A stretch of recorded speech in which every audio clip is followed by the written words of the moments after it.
Evan.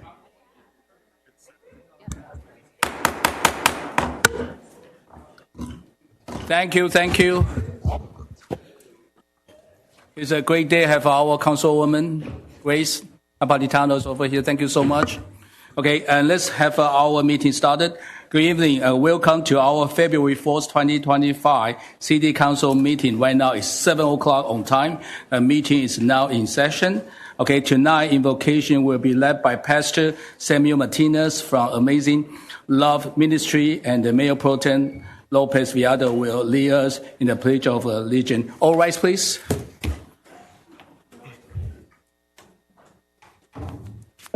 Thank you, Mayor. Let's pray. Heavenly Father, as we gather here this evening, Father, we thank you for those that have gone before us, Father, to assure us of the liberties that we exercise on a daily basis and those freedoms that even today we're going to exercise. And we thank you for them, Father, because many of them have given their lives for the freedoms that we enjoy. And Heavenly Father, we remember the words of old Jeremiah in the Old Testament who said that it is not within man to direct his own path. So we need you, Father. We need your direction and we need your guidance, for it would be the utmost arrogance to assume that we can run our own lives and run our own city, Father, as great as it is now. And Father, we acknowledge you and we ask that you grant wisdom to our mayor, the city council, our chief of police, fire chief, our city manager, Father, and all those in authority in this city. Father, we even ask you for wisdom for our school administrators, our teachers, our parents, Heavenly Father, our business leaders. And we lift up those, Heavenly Father, that are lonely today, Father, that have gone through crisis, Father, that are feeling perhaps even suicidal. Father, we remember the words of Isaiah, comfort ye, my people. We thank you that you are the Father of mercies and the God of all comfort. And Heavenly Father, we pray for the restoration, Father, of those areas that have been devastated by the fires, Father, and even the people that are still, Father, suffering from the effects of the hurricanes, Father. Father, we pray for restoration, for you are the God of restoration. And so, Father, we acknowledge you today, and we pray the protection of your angels over our soldiers and over our police officers. Father, I remember the words of Moses of old. The Lord bless you and keep you, West Covina. The Lord make his face shine upon you. Lift up his countenance upon you and grant you his shalom, peace. Nothing missing, nothing broken. God bless America and God bless our great city of West Covina. Amen. Amen. Amen. Please face the flag. Put your right hand over your heart. Ready? Begin. I pledge allegiance to the flag of the United States of America and to the republic for which it stands, one nation, under God, indivisible, with liberty and justice for all. Can I have a seat, please? Assistant City Clerk, roll call, please. Good evening, Mayor. Good evening. Councilman Cantos? Here. Councilwoman Diaz? Here. Councilmember Gutierrez? Here. Mayor Pro Tem Lopez Viado? Present. Mayor Wu? Here. Thank you. Thank you so much. And then, City Attorney, do you have anything to report from the closed session? Nothing to report, Mr. Mayor. Thank you. Thank you so much. And now, okay, we have a presentation, and the first presentation is my honor to, introduce our beloved Congresswoman. Okay, I always call her Mom. Okay, I don't know if she mind or not. She said, "I don't think you." I say, "Yes, you're my mom. You're taking care of West Covina, greatly, and all the rest of West Covina love you." So let me come out, and to present why we invite you to be here tonight. Testing.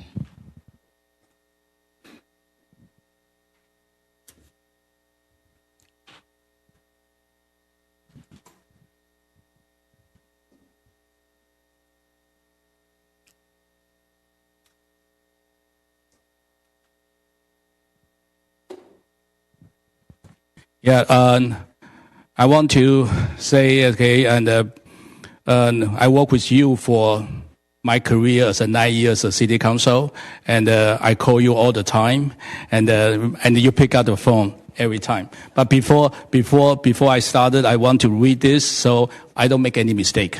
People know I will out the script. Tony will go to Tony Wu's freestyle, but now I don't want to be freestyle. I want to go with Congresswoman Grace Napolitano has consistently demonstrated outstanding leadership and dedication to the welfare of her constituent through her tirelessly effort and advocacy in Washington D.C.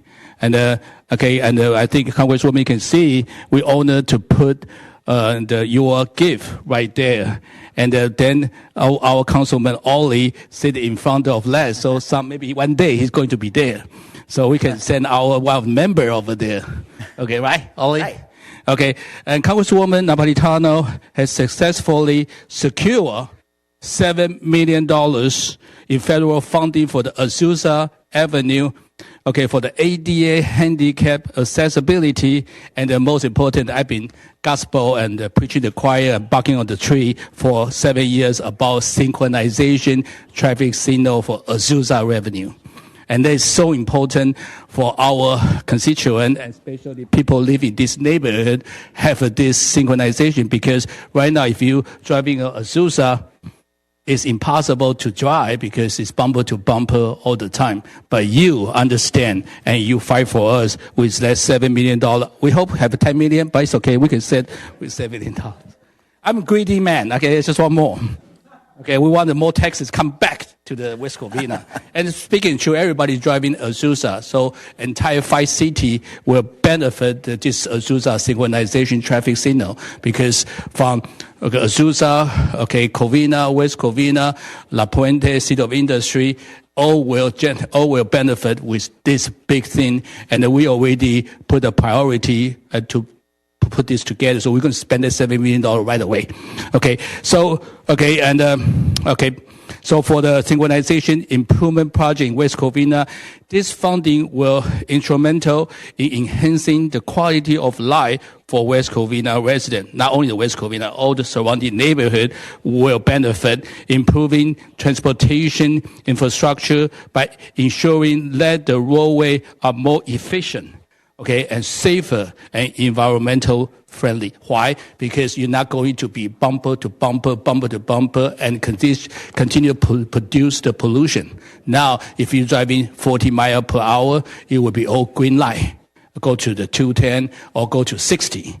And then more people will use the East and West Gold Line, Metrolink, and mass transportation, because in Azusa will be much more smoothly, to driving. And then we create a lot of people willing to take the Gold Line, the Metrolink. Congresswoman Napolitano's commitment to enhancing the quality of life for residents in our neighborhood and her support for our critical project reflect her unwavering devotion to public service and community development. So thank you so much. So one thing I want is, let's give her a hand, please.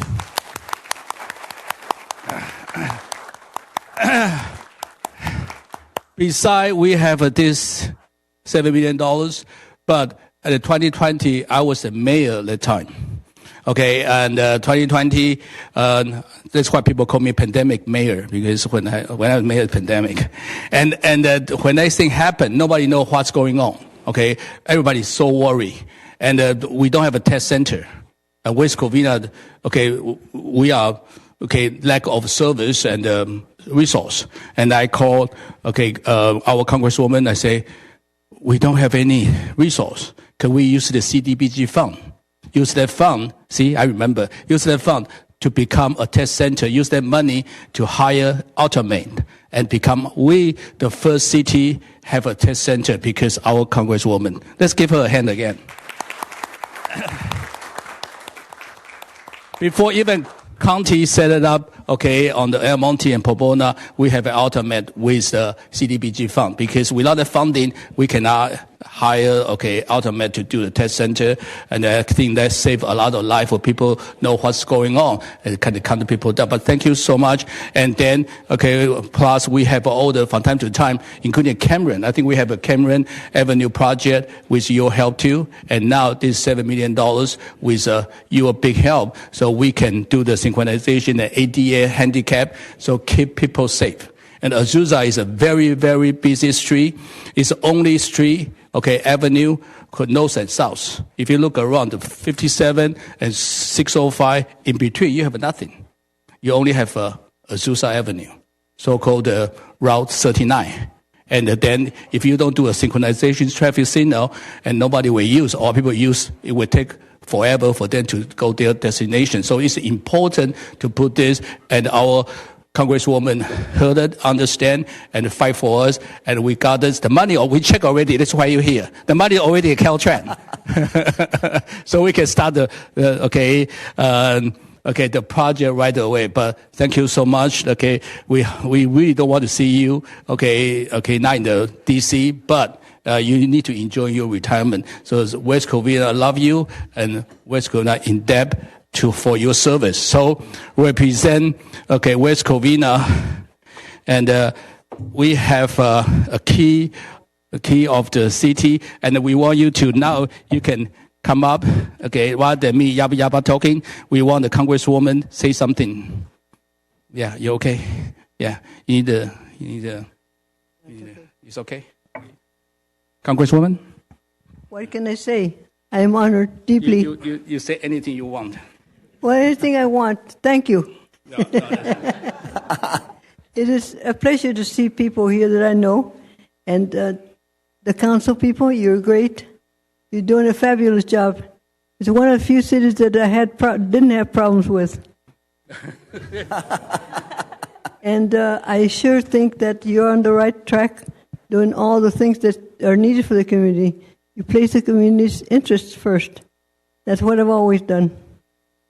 And I certainly thank the city for all this wonderful honor. I can't thank you enough. My son is here. Oh, wow. And my staff, my former staff, most of them are here.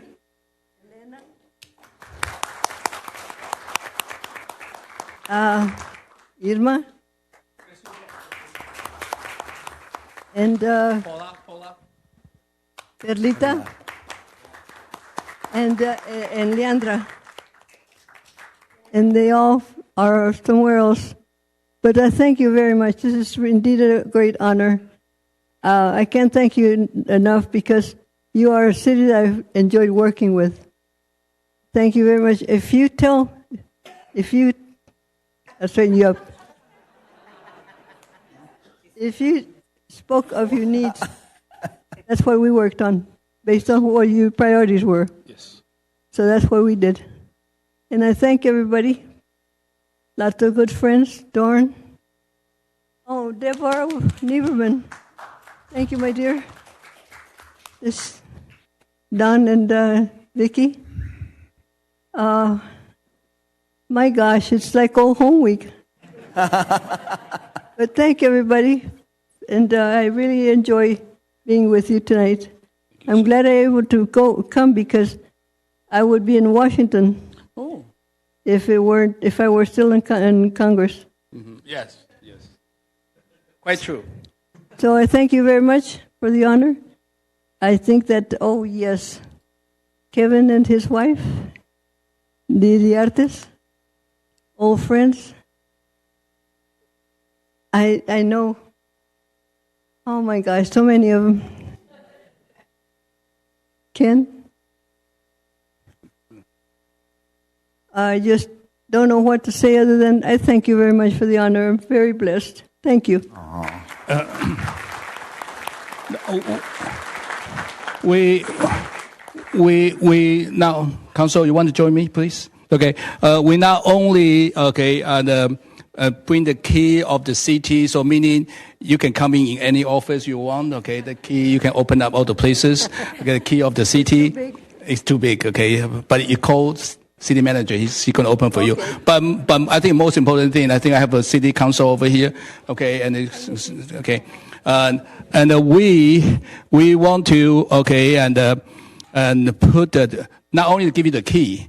We already approved 5 of us. We're going to put Azusa Avenue, and will be known as a Congresswoman Napolitano Way. So So Azusa Avenue. Okay, I cannot tell all the city. Okay, but in West Covina section, they will be known as our Congresswoman. Okay, Grace Napolitano Way. Okay, and we're going to put a plaque. Okay, on the island, so people will remember your contribution forever, because without you, we cannot have a desynchronization. People cannot drive smoothly. So I want to have our city council have a chance to say something for your contribution. Go ahead, Mayor Proton. Thank you. I just wanted to say thank you again for all your leadership. You've been very graceful, your name, and I just want to say thank you again, and you will be missed, and we just appreciate all that you do. Oh, thank you. We'd love to have you here all the time. Come and visit anytime. All right. When we do the groundbreaking. Groundbreaking, you'll be here. Yeah. Wonderful. Have a plaque with your name for the street. Thank you. Thank you so much. Here you go. Yes, I'm Brian Gutierrez. I'm the council member for District 1. And Congresswoman, you are a inspiration, a beacon for the San Gabriel Valley. You have inspired generations and generations, including myself as a young kid growing up in West Covina.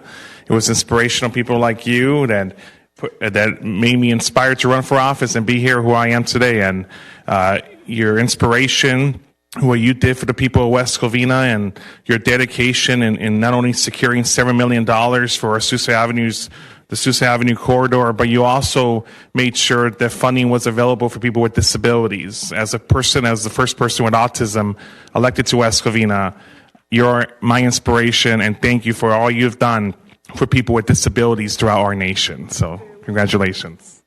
Thank you. Now, Ollie, a future congressman.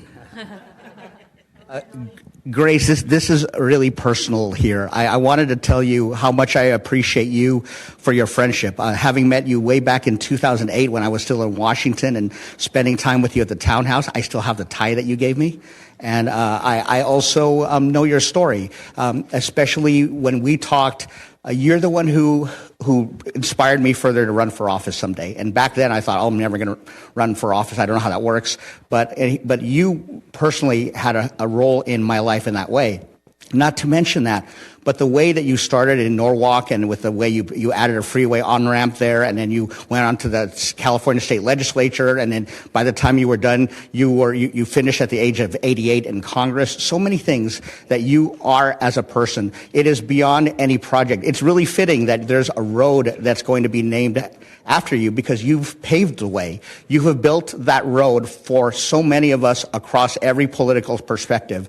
You have been, through your personal example, you've been kind. You've been so wonderful to me personally. You've always been there. You literally gave me your home number, your cell number, your work number, the chief of staff, and on the way here tonight, having met and seen so many people here who are in the audience who are here, you've inspired them, and they've been with you loyally for decades. And the reason why that happens, that is no accident. Some places there's turnover all over. But the reason why people, once they come into your orbit, the reason why we all stay with you is because we love you. You are the kind of person that we want to continue to follow, and whose example we will always continue to remember.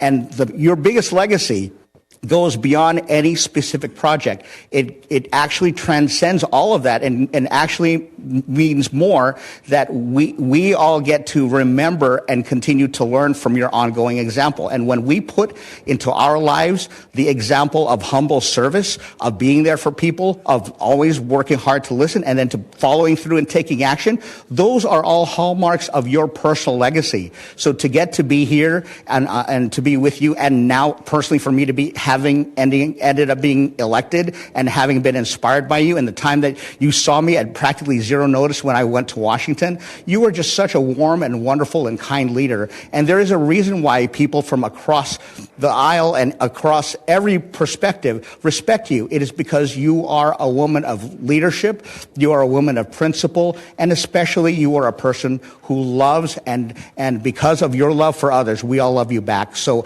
I love you, Grace, and thank you for all of who you are and all that you represent to all of us. Thank you, Ollie. Now you understand why he will be a congressman. He can talk forever. He can talk more than me. Okay, Rosario? I'm going to be short. I just want to say thank you. Thank you for so much that you've done for our city. And I feel honored that I'm here to stand before you to be able to accept these, the key to the city, to be able to announce that we're going to have your name on Azusa Avenue. And I just feel really proud that I'm part of that. I'm part of that history. And I just want to say thank you again. And it was a pleasure meeting with you and working with you. Thank you. So here is the key of the city, okay, meaning you can come in anytime, 7:24, okay, and do anything you want. The city is yours. Yeah.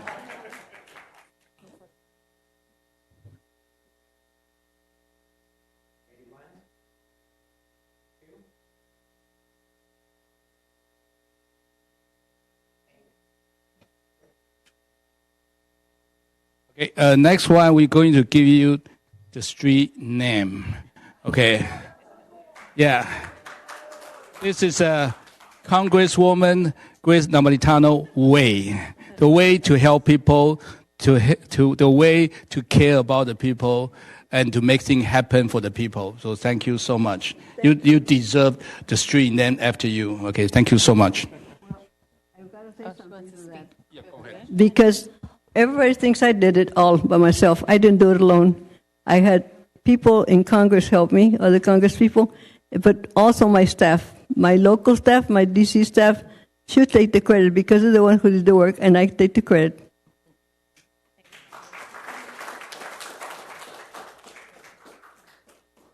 And not only that, okay, can you hold it? Yeah. Okay, we have a lot of gift for you. Okay, non-stop. Okay, so and this one is a proclamation about your outstanding service in our community, in our city, and we just want to show you. But not done yet. When we do the groundbreaking, we're going to invite you. Okay, so it's a non-stop party. Okay, so.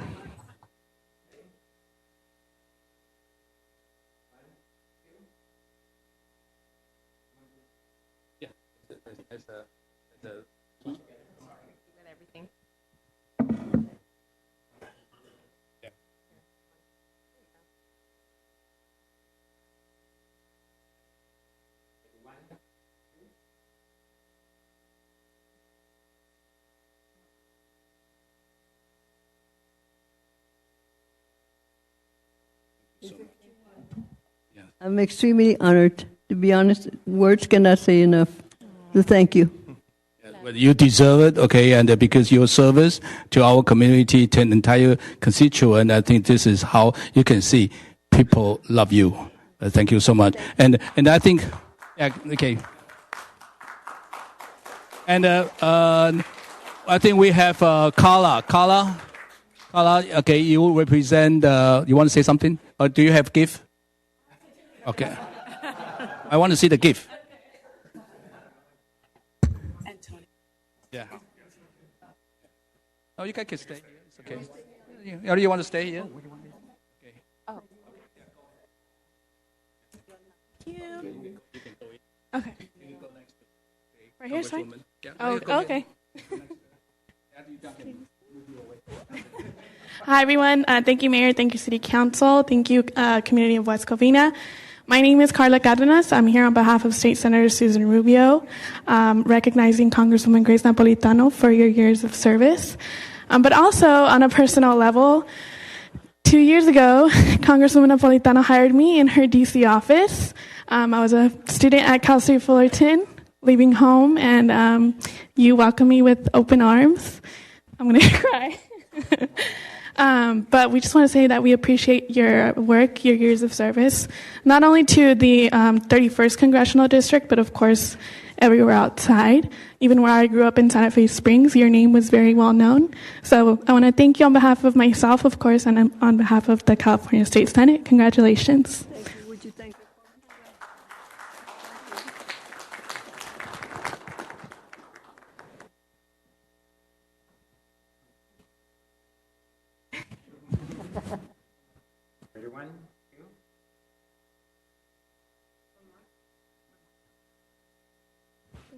Thank you very much. Okay. Where's your gift? And there's more, Congresswoman Napolitano. Good evening, everyone. My name is Wendy Saavedra, and I'm here on behalf of Assemblywoman Rubio, and our office is certainly honored to join in the recognition with the West Covina City Council to honor Congresswoman Napolitano for her decades of service to the residents of the 31st Congressional District, including the 48th Assembly District for the Assemblywoman. And so on her behalf, we congratulate you. And I know you've received many certificates of recognition from our office, and so we just want to extend once again our congratulations on this milestone. Thank you, Congresswoman. Thank you.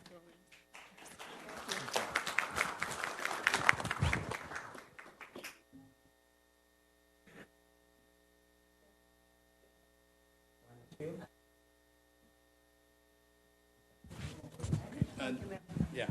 And do we have any? Okay, go ahead, check out. Good evening, everyone. My name is Jacob Block. I'm the District Director for Congressman Gil Cisneros. Before I speak on the Congressman, you represented me for about 20 years of my life as a resident of West Covina. Still says that on my driver's license, all right? And then as part of unincorporated Covina. And you, the first time I met you, I was with the Cal State Student Association, and you were just supportive of college students and their needs and access, as well as student veteran access. And from a personal standpoint, thank you for that. Congressman Cisneros will tell everyone, he has the height on you, but you leave big shoes to fill behind.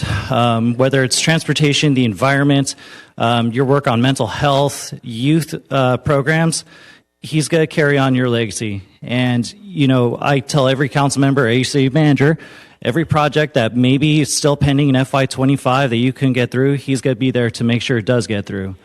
And I thank your staff in both the district and DC who made a very cordial pass-off, and it's been a smooth transition. And you were cordial as well, inviting the congressman and I to your house. So you get an IOU, sir, because I just got your old printer today, so we're working on it. Our district office will be opening in Covina, and you and everyone else will be welcome, as well as the congressman's community swearing February 15th. Thank you very much for everything you've done for the 31st Congressional District, Congresswoman.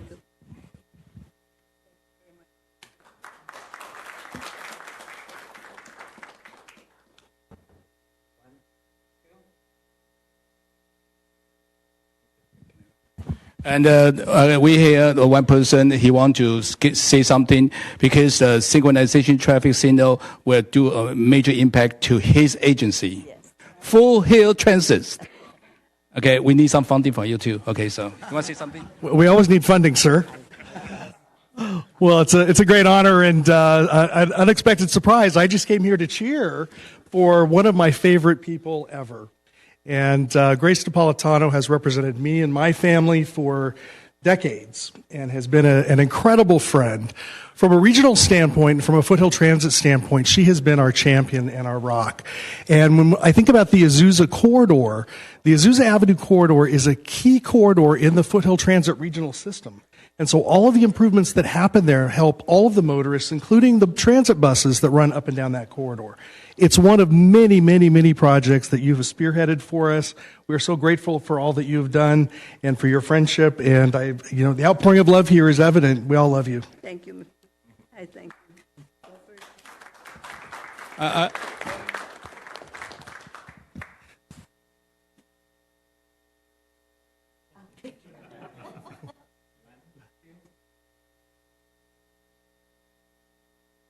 See, there's too many bosses up here, so the mayor calls me up unexpectedly, and then Grace whispers in my ear, said, "Don't forget about this." So if you'll indulge me one quick more minute, I have the honor of serving on the board of directors of Access Services, which is the paratransit operation for all of Los Angeles County. And a number of years ago, we ran into a huge issue with some federal regulations that could have had a grave impact on our paratransit program. The person that came to our rescue that sponsored legislation and carried it through to make it law was this young lady right here, Congresswoman Napolitano. And so, again, the things that you've done for this region have been tremendous. We thank you. You're very welcome. And the reason I want the Full Hill Transit is over here to make a speech because I've been as his board member one time when maybe 5 years ago, and he heard I talk about synchronization, traffic signal, right? And another thing I told him, what we want to do is, with the satellite and on your buses, and then when they hit the Azusa, they will become green light. So in that way, make more people to utilize your service, and people can right away take the bus with the green light all the time, and they will arrive to the train, and to the GO line and to the metro lane, so people can go to all the places. So in that way, more people to utilize the mass transportation, so you don't have a subsidized by the state or federal all the time. Okay.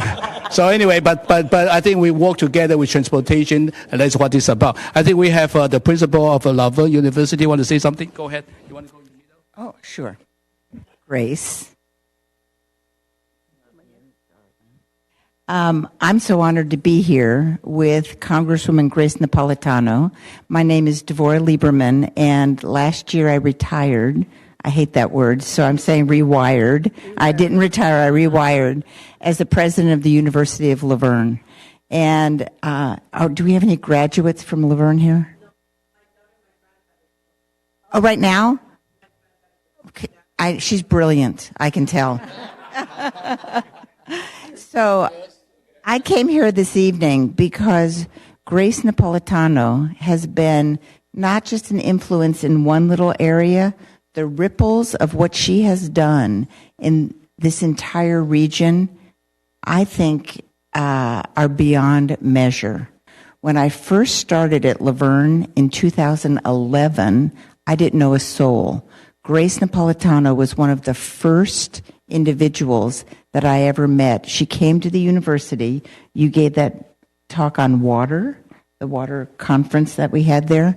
And the minute I met Grace Napolitano, a brand new president, looking up to this remarkable, extraordinary public servant, I said, this is a woman that I want to be like as I mature in my presidency. She became a mentor to me from 2011 until now, 2025. She was unbelievably generous, not 7 million, not 10 million, but 2.2 million. So over $2 million to the University of Laverne for mental health support for the students and faculty. She knows. This woman knows what's needed, and she knows where to invest in our community. And I was thinking, as you were talking about Azusa, Congresswoman Grace Napolitano Way. So when I was a little girl, not so young, when I was a teenager, and I grew up in Covina, I worked at the Red Devil Pizza on what's now Grace Napolitano Way, because it was on Azusa. And now, when I go to Red Devil, it'll be Grace Napolitano Way. Is that correct? Yes. Yeah. So, but I'm not going to work there. I did it when I think I was 15, so it was probably illegal. But okay, that's a whole nother story.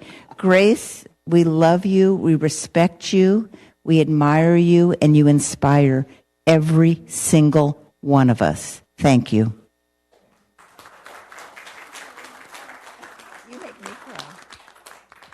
Okay, here we have another speaker from Bowen Park. Thank you, Mayor Wu. Hi.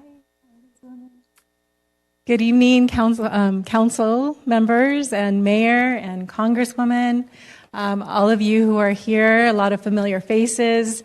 I was definitely wanting to stop by. I missed your grand celebration a few months ago, and I was so heartbroken.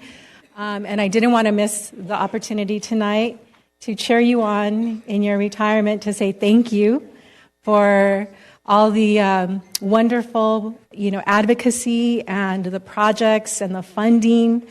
I've been a longtime council member in the city of Baldwin Park. Monica Garcia. I retired in December. And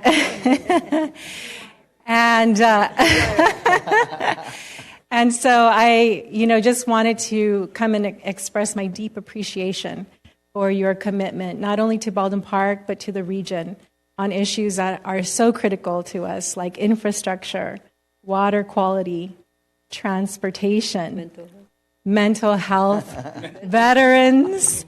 You helped secure funding for the quiet zone in Baldwin Park that's coming to town, and that will impact West Covina residents as well because that train is so loud, the horns. And so, again, your advocacy for all these different communities have made such a great difference in the quality of life for the San Gabriel Valley. And I just wanted to say thank you so much. We are going to miss you. We know that we have a new congressman, and we welcome him and his staff. But we also want to say thank you to you and your staff for being so responsive to our needs here. And, again, just being a great advocate in D.C., but also being so present in our communities. You'd come out to these events and really celebrate the people in the community. And, you were always so warm and welcoming. And, I think it has something to do with the Tejana roots. And the resilience of this woman, petite but fuerte, very strong for everything that you have experienced, personally and in your career. And you push through, how many years now? 26. 36 years, 26. 26, and then State Assembly and City Council. Right. So almost 40. Incredible. That is an incredible legacy, and we will think of you as we turn different corners in the community, because we know that you have left that lasting impact. So we want to say thank you. Thank you. Thank you. Okay, I think we invite the family to have pictures. Okay, with no, stay here. Let's family. Yeah, family. Okay, and maybe the staff, all your staff, want a picture together. Okay, yeah. Okay, staff. Okay, staff, please come in. All the Congresswoman staff. Oh, okay, stand next to. Okay, yeah. Okay, and yes. Don't be shy. There's room on this side.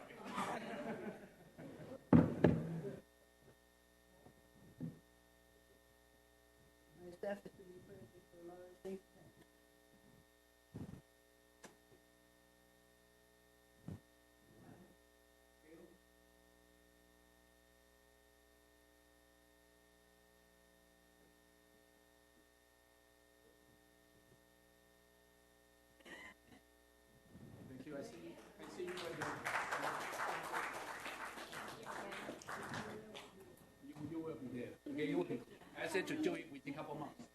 Oh, you should, yeah. Thank you. Okay. Oh, you want outside? Okay, outside we have a cake for our Congresswoman. Okay, and if you want to have a cake, okay, and to celebrate with her achievement, please on the community room in the back, in the outside. Okay, yes, right there. We have a cake for you. You're telling us to go? Yeah, go, yeah. Yeah, we have to do a council meeting. Yeah. We don't get a party. No, we have a party all the time. Don't worry. Yeah.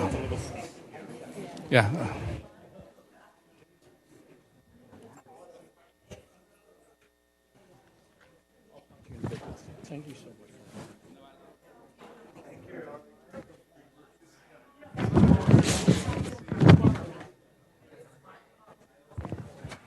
so much. No, you're welcome.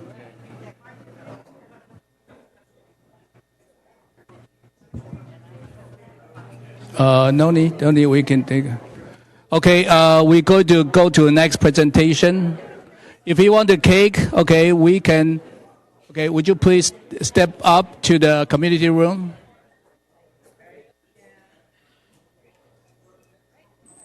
Thank you. Okay. It's a piece.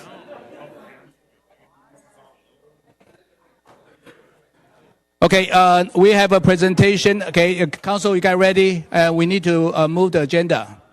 Okay, next one is something very important presentation. Okay, and we want to have a proclamation.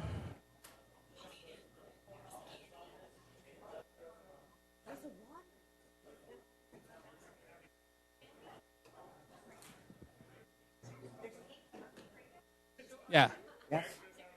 Okay. No. They're done. Okay. Proclaiming February as a Black History Month. I want to invite Mike Flower, our president, the school board. Would you please come up?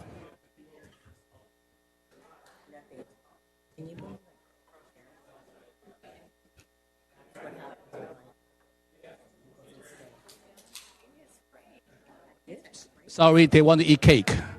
Okay, and but the proclamation is very important. Okay, because would you please, Don? Would you please? We have a meeting going on. Would you please go up? Please. Okay. So anyway, and I think this is important. I think the one thing is this: when my first time as a mayor in 2020, and I'm not going to read the script, okay? I want to say my person, and Mike say, we in trouble, okay? Yeah, okay. But I want to say that from my heart, okay, rather than reading the script. Well, in the 2020, when I was a mayor the first time, and my first presentation of my first meeting as a mayor 2020, I invite TJ, I think you remember. And I invite, the NAACP, to be here because I said this, without NAACP, without all this, Martin Luther King, and without all this, predecessor and their fight for civil rights, I have no chance to be elected, standing over here, represent the great city of West Covina. So I think this is, so people have to remember, but another thing people have to remember is not only the civil right about the Black history, not only the dark history of the United States, but they have a lot of bright history about the contribution, the cultural, the music, the philosophy from the great thinker, from the Black American, and they contribute over our country. And that's why we be here today. So the Black history is nothing but glory about American history as well as Black American history. You want to say something? Well, thank you to the council and all. Thank you guys for allowing us to be here tonight. And I want to recognize also the president of NAACP, Ms. Shelby Williams, on the outside over there. Thank you for this honor, this proclamation tonight. It means a lot to me.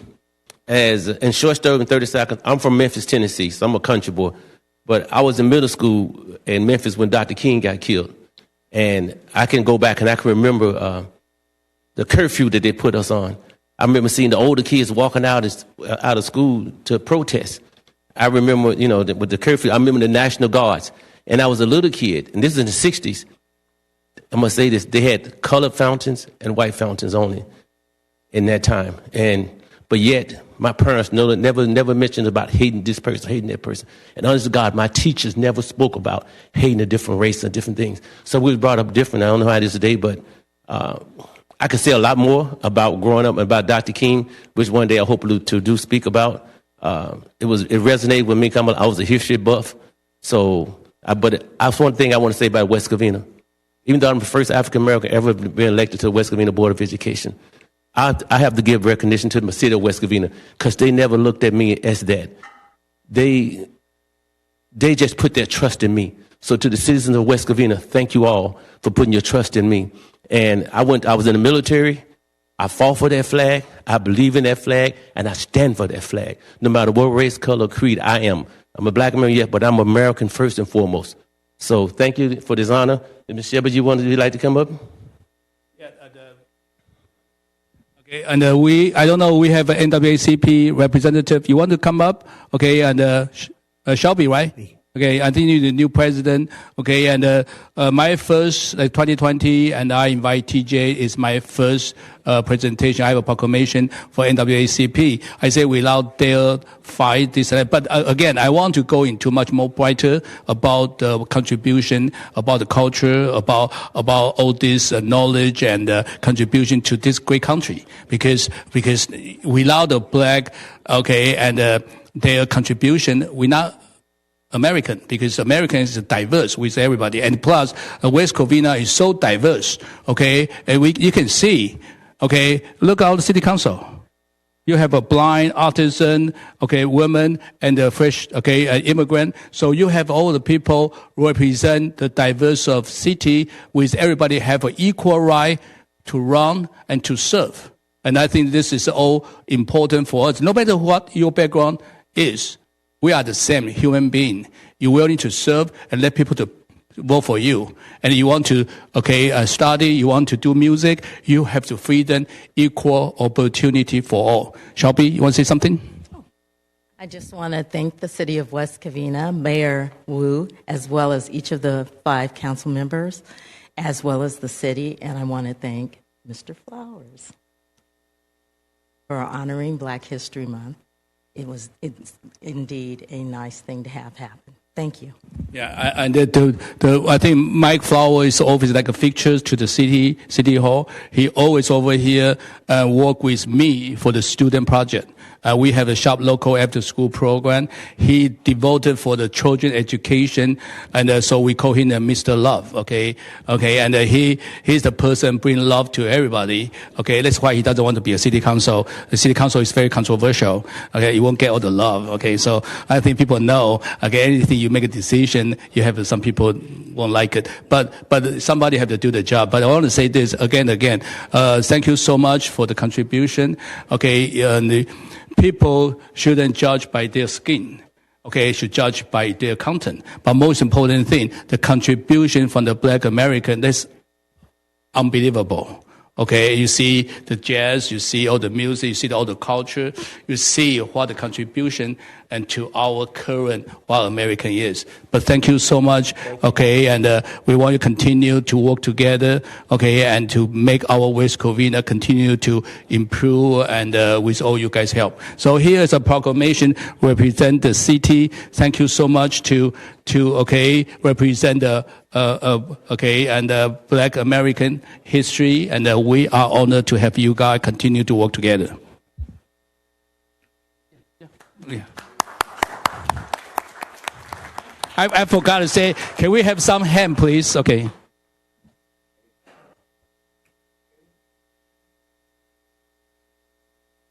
Thank you, Mayor.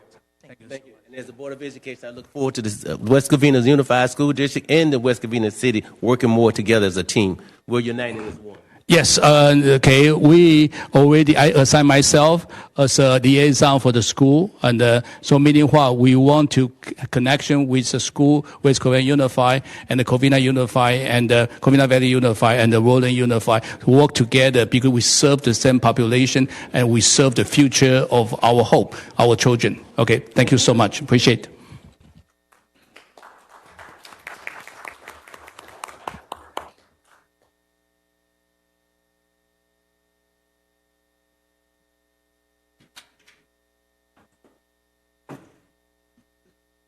Okay, next presentation, I want to invite Susie Perez. Okay, she's going to give a presentation about the finance outlook for Sportplex. And I want to share with our City Council, this presentation is not a department matter, so let's keep the Q&A as short as you can. Yeah, go ahead. Good evening, Mayor, members of the council, city staff, and members of the public, and those watching from home. Again, my name is Susie Perez, Deputy Director of Community Services, and I was here 2 weeks ago to report out on an update regarding the Sportsplex, and it was requested then that I come back and give you some additional information regarding the financials, and also an update on some fee fees that I would like to propose for the pavilion at the Sportsplex. So with that, we're going to dive right into the financials. Next slide, please. So here you'll see a breakdown of fiscal year on the left-hand side, expenditures in the middle column, and the revenues on the right-hand side.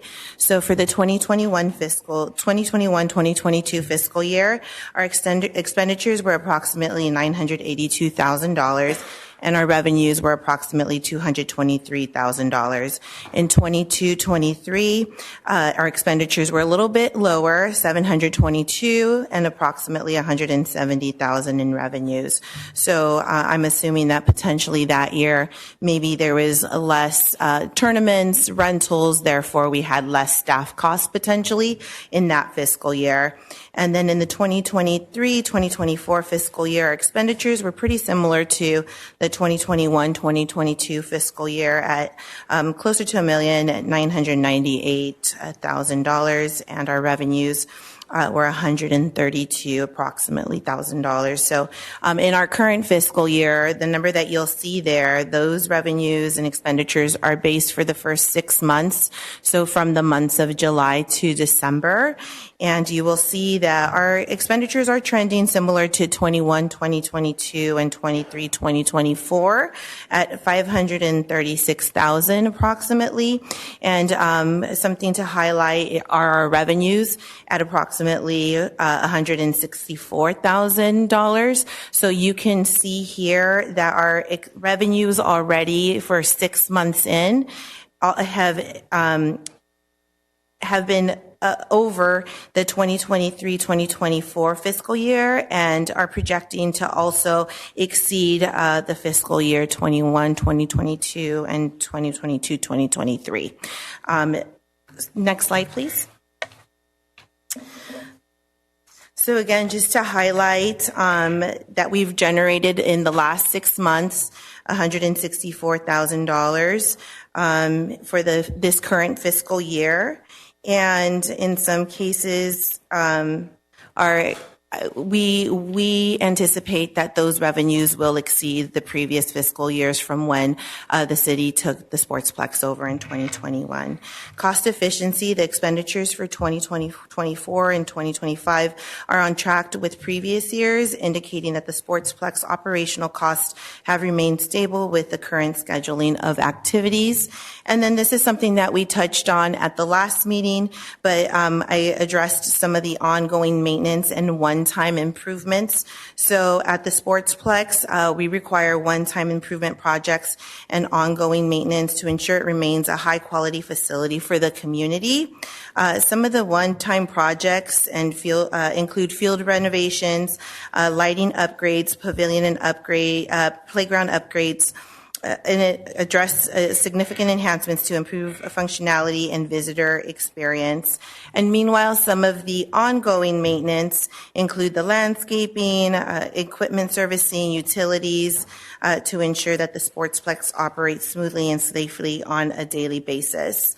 So as a result, the annual expenditures may vary depending on the scope and timing of these projects. And some years we may see some higher costs depending on some larger scale upgrades, while others may reflect only routine maintenance and expenses.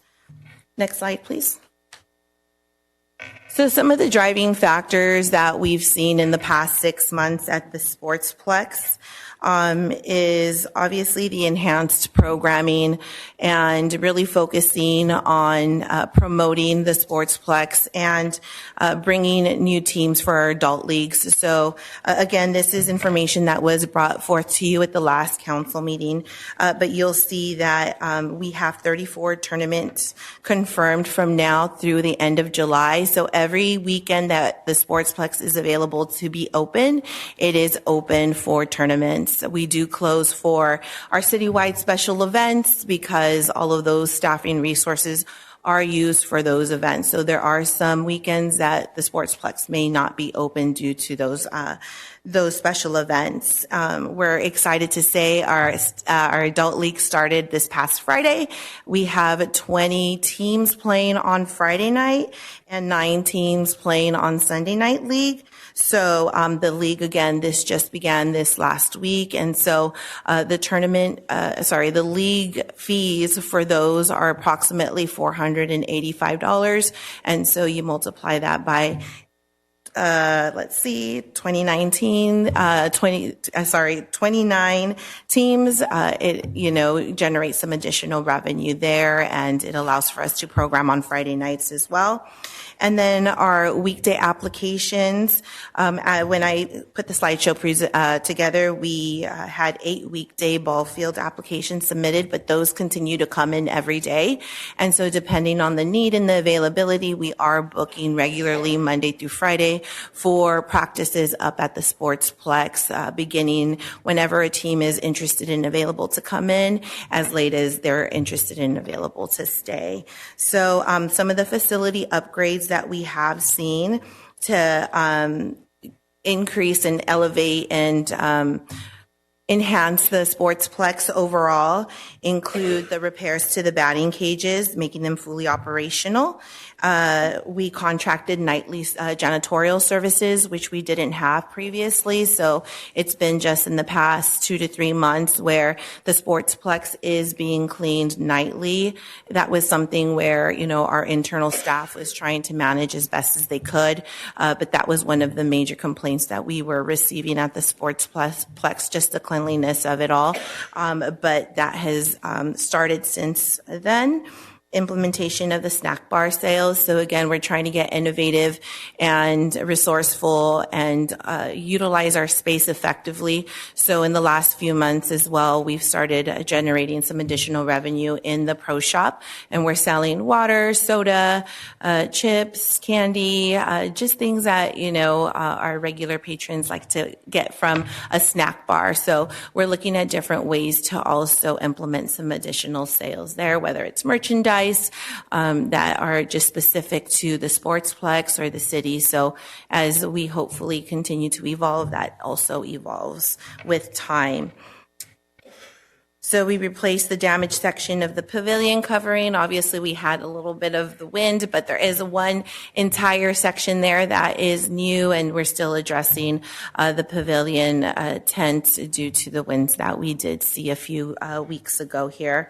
And then we did bring in some additional recreation games to the restaurants, just to kind of give the patrons a different, feel when they come in, and different activities when they're there with their families while their kids are playing baseball or softball.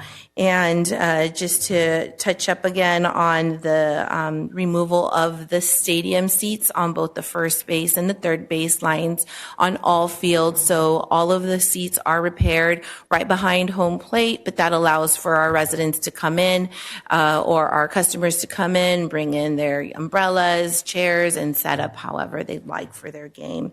And then we're still continuing to work on plumbing repairs and restroom repairs. Next slide, please. So on to the recommendation. In order to sustain the momentum that we've been able to have there in the last 6 months, we have the following recommendations, and that's obviously to continue to promote community engagement through diverse events, looking at different avenues of bringing different type of customers to the Sportsplex, social media, advertising, and then also exploring the idea of sponsorships, maybe having banners out on the fields and linking up with individuals to see who would potentially want to sponsor and have their banner advertised at the Sportsplex with the amount of people that we do see on any given weekend. I think it would be great exposure for them and a great opportunity for us to partner. And then exploring staffing levels. Obviously, this is something that I foresee in the future, that for us to be fully operational and to really be at full capacity and really start diving into the idea of contract classes during the day, those corporate events that we've discussed, special events, rentals, youth sports programs that are operated internally. I have put together some proposed staffing levels for you to review. Again, this is down the line and in the future if we can get, some funding for that. But I understand that what we have, currently is what we're able to produce currently is with the staffing levels that we have, but anything in addition to that, again, my office is out of the Sportsplex, but although it's there, I'm not always there and overseeing the department. So some of the recommended staffing levels, I've broken, thank you, next slide. Some of the recommended staffing levels, I've broken them down through community services and public works, and I'm actually going to start with our current staffing levels at the bottom of your slide there. And currently, community services, we are operating with part-time staff. So we currently have 2.5 site coordinators. So site coordinators are our lead staff that assist with the facility rentals, ensuring that our customers are satisfied, and managing the recreation leaders. But again, that's at a part-time capacity. And they work, depending on the week, anywhere from 20 to 28 hours, depending on their school schedules. But we do try to get them in for 28 hours a week. And then the rest of our staff are recreation leaders, and those are part-time entry-level staff. And they average anywhere from 20 to 28 hours, and we currently operate with 12 part-time staff. So kind of going back up to the recommended staffing levels for community services, it would be the recommendation in order to start programming again and making it fully operational. I would propose that we have at least one recreation supervisor, one full-time community services coordinator, one administrative assistant. And the reason for that is just the amount of emails, the cash flow that comes in on the weekends as well, reconciling and ensuring that all of the paperwork and documentation, certificates of insurance, everything that filters through that sportsplex is handled by an administrative assistant, and work towards 3 recreation site coordinators at a part-time capacity. We currently have 2, so increasing that by 1 would be ideal, and the recreation leaders increasing that to 15. So we currently have 12, and again, they average anywhere from 20 to 28 hours, and they assist everywhere and anywhere. So I'll give you an example. I was there on Friday night, and I had 5 recreation staff and a site coordinator, and it still wasn't enough because we have, in that big space, we have 6 fields. We had adult league. There was somebody wanting to rent the batting cage. There was somebody wanting to purchase snacks at the snack bar, and there was people checking in for adult league. So there was staff scattered everywhere. And while I was there, it was just, it's noticeable that we still do need some additional support on the part-time end as well. And for the public works side, so public works, they are currently operating with 5 maintenance worker 2s. And again, depending on for us to be fully operational and understanding what the maintenance staff are currently doing, I definitely think that a park maintenance supervisor is necessary in order for them to lead the staff and to ensure that the staff are staying on task and ensuring that everything is, operational there on the landscaping side and field maintenance.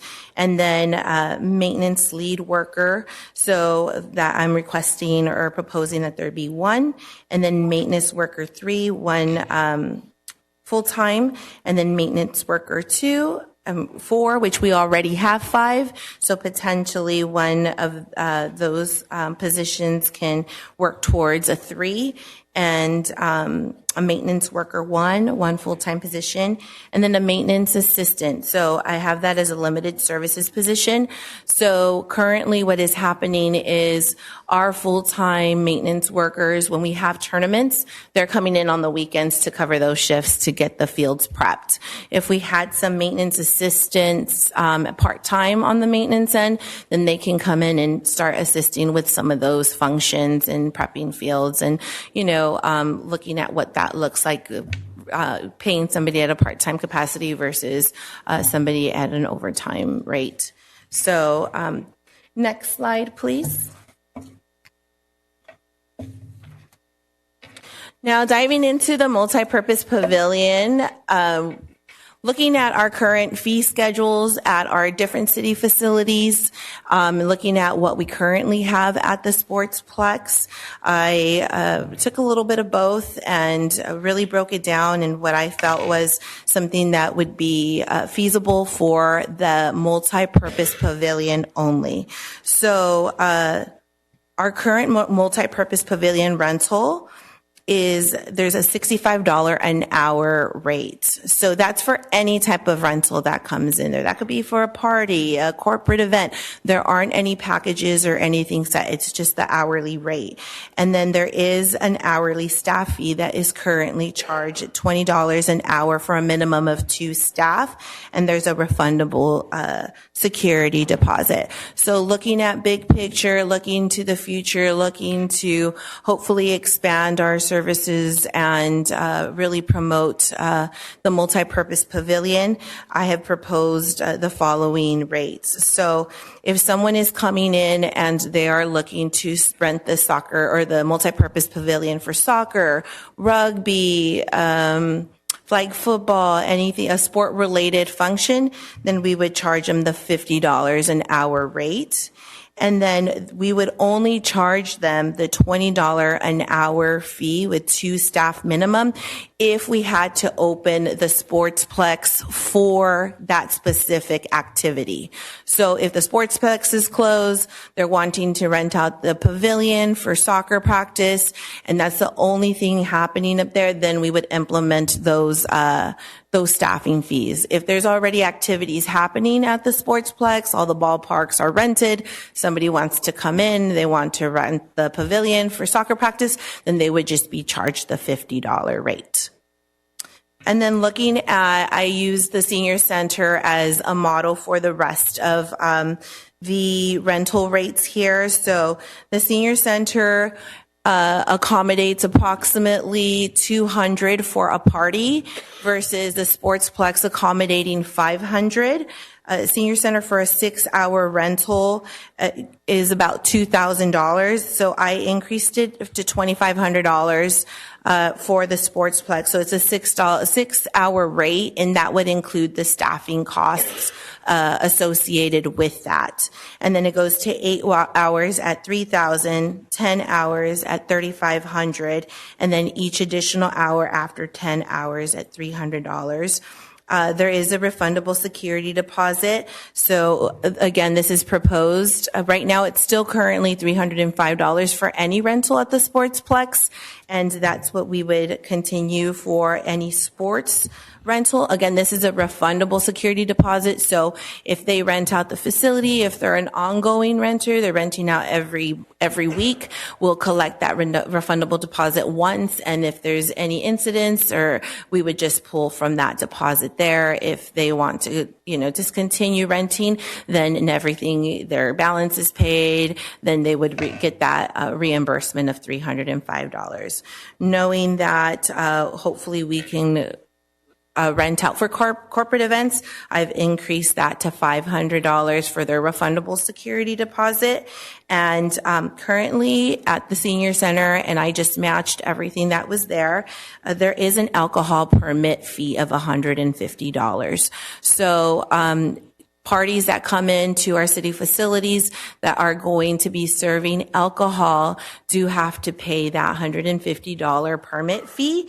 And PD also has to be present during those rentals. So we coordinate with the police department to ensure that any parties at the senior center, at Shadow Oak currently, do have police presence. And so they have a set rate of $130, and that is charged back to the renter. And that's just to ensure the safety of, the facility, the staff, and that there aren't any issues during the party when there's alcohol.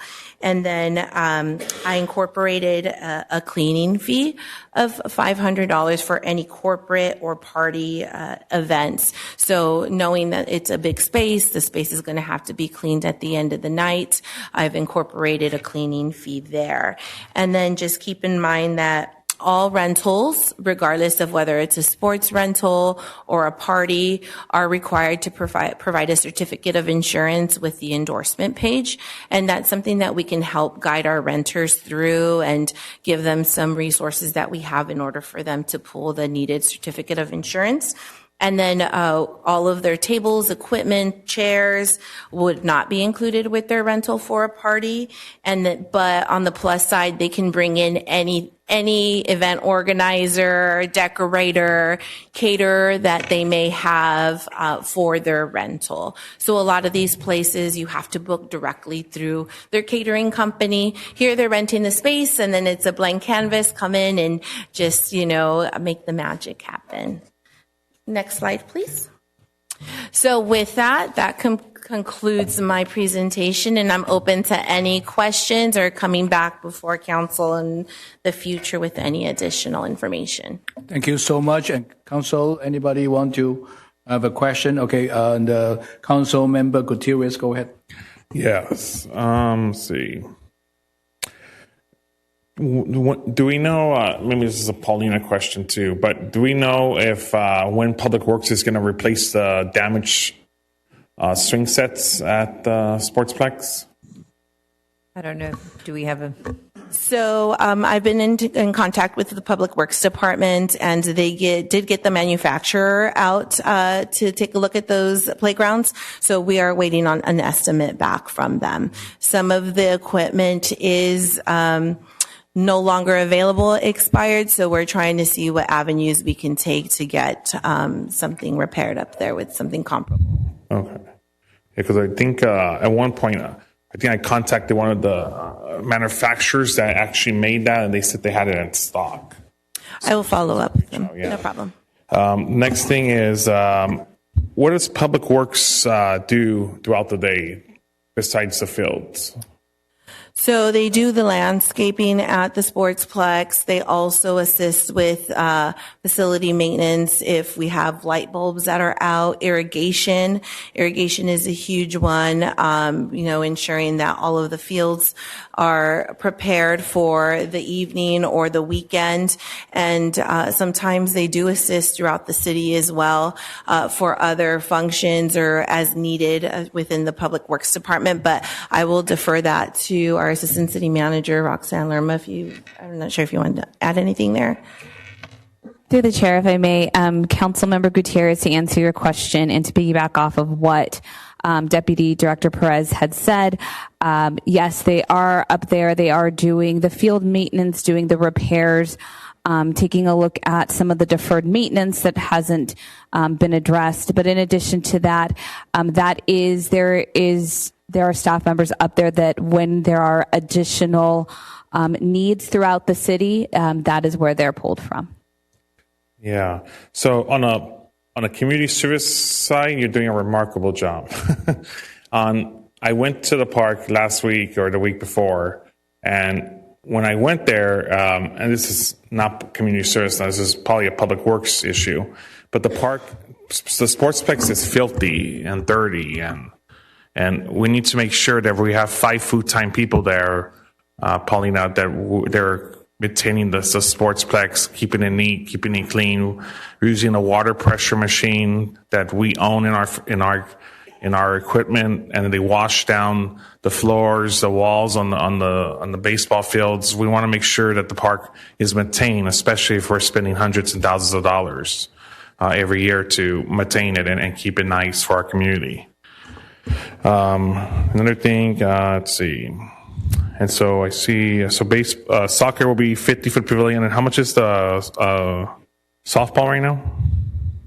So softball, I don't have the exact fee for you, but I believe it's comparable to that. If I'm not mistaken, I believe it's $48.75 is the hourly rental rate for a baseball field. Okay. So yeah, it's right there. So okay, and then I also understand that you had a vision of using one of the restaurants for community service to take over, to raise funds to and operate potentially a more wider restaurant on the complex. So we're exploring every avenue available to us. I do have calls into the county Department of Health to see what it would take to take the, believe it or not, Big League Dreams still owns I don't know if it's not a business license, but the health department license to those 2 restaurants to see what we need to do to get those back. But we still are exploring every avenue available to us, potentially if possible, again, with staffing resources to do that, to manage that as more of a snack bar than a full prep kitchen. So that's just one of many ideas. Yeah, so if you need help with that, don't be afraid to call Tom over there. And then my last question is, let's see. The hours of operation, are you going to be extending it to 12 midnight? So we will extend depending on the need as far as the rental goes, right? So if somebody comes in and they want to stay till 11 p.m. or 11:30, we will absolutely accommodate that request. If that answers your question, to have staff there and no rentals there, I'm not sure if that justifies continuing to stay open, but we can absolutely adjust our verbiage in our publication to state that we accept rentals up to that hour. Wow, it's going to be contingent because you have fees now to address hours of staff. So technically it's supposed to be paying for itself. So if we give them, if we're letting people know that they can rent the field with those fees, then it's... Yes, we can definitely change our verbiage so that everybody knows that they can rent up to that hour. That is not a problem. Okay. Then finally, We done? I think I'm done. Okay, thank you. Okay, again, it's a presentation. It's not a department matter. Okay, so we just give us a brief. Okay, and hopefully, okay, it look like it's an improvement. Okay, improving. Okay, about the revenue, about the service. Any other city council want to say something quickly, please? Okay, go ahead. Just had one question. Thank you for the presentation and the thoroughness.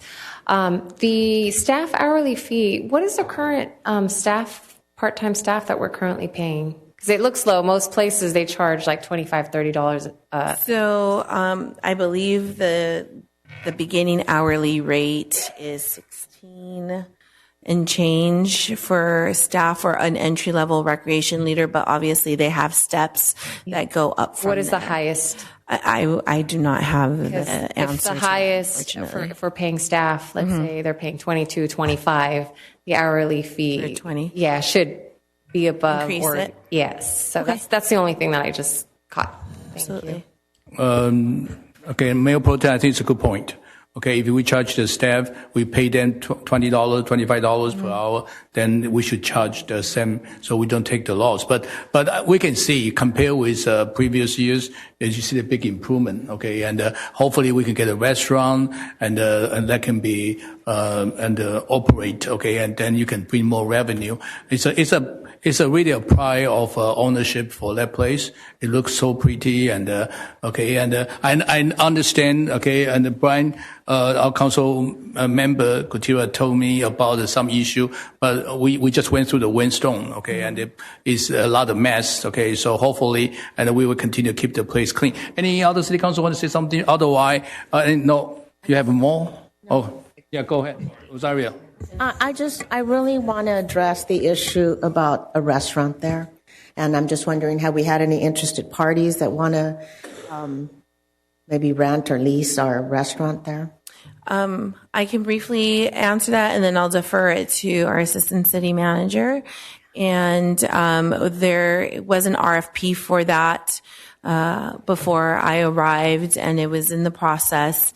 And there is one potential lease person that would be interested. But again, that is still being explored to see if that would be a good fit for the city. And Roxanne? No, so I can add to that. Sorry. So we did a request for proposals. We did receive a request or proposal from one group that was interested in looking at both restaurants. We are still negotiating with them, and that would obviously have to come before the city council for consideration before any agreement was executed or entered into. And I want to add on about the IP for the restaurant. And I think maybe we need to send the IP again because previously we don't have people over there. But this year we can see after you join and you start to fill out the place. Okay, no restaurant will operate when they have nobody there. So with more people, more campaign, okay, and all the time, then people have more confidence try to lease a place, and they won't, not only they can make money, they won't lose money. So this may be a suggestion. Brian, go ahead. I'm sorry. Go ahead. I'm so sorry. I just want to say thank you. It was a great presentation. I didn't get to thank you the last time you were here, but I just want to tell you thank you. Yes. You want more? Okay. And a council member Gutierrez. Yeah, I just wanted to a couple of things. Paulina, do we know when we're going to cancel the RFP that went out for the whole sportsplex? Yeah. I think we have to bring that before council because it closed. So we opened it, we closed, and that has to come before council whether or not we want to reject the proposals. Okay. And then going forward, anytime I ask, because this was originally my council request, so anytime I ask for presentations on financials, I want to make sure it's included in the packet because I could hardly see sometimes. But I know the feeling. Yeah. So I think the public wants to see it too sometimes. But yeah, that's it. Okay, so maybe you can get a written the copy for you so you can review it. So is that possible? You can provide. I think the public wants to see it too. Yeah, and maybe put it into the public record so everybody can review what it's about. It's just a beginning, and we are trying to move the way and what it can operate and the balance. We're not thinking about making money, but at least we can balance the budget, and let everybody can enjoy the beautiful place, a very pretty place for people to play there. So anyway, thank you so much. I really appreciate. Thank you. Have a good night. Okay, thank you. Now we move to oral communication. Okay,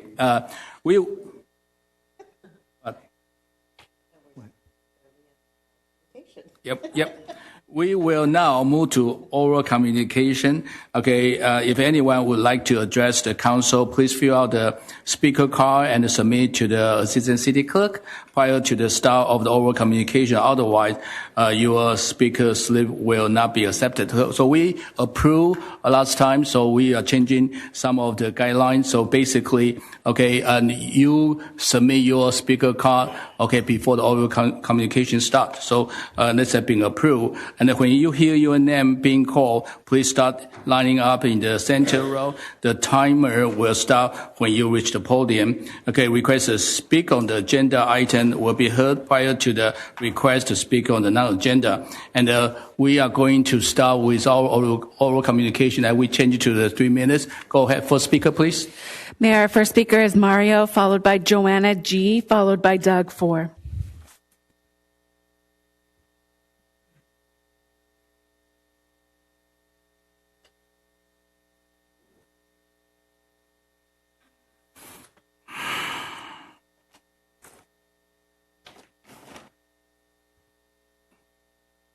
Is there a wolf?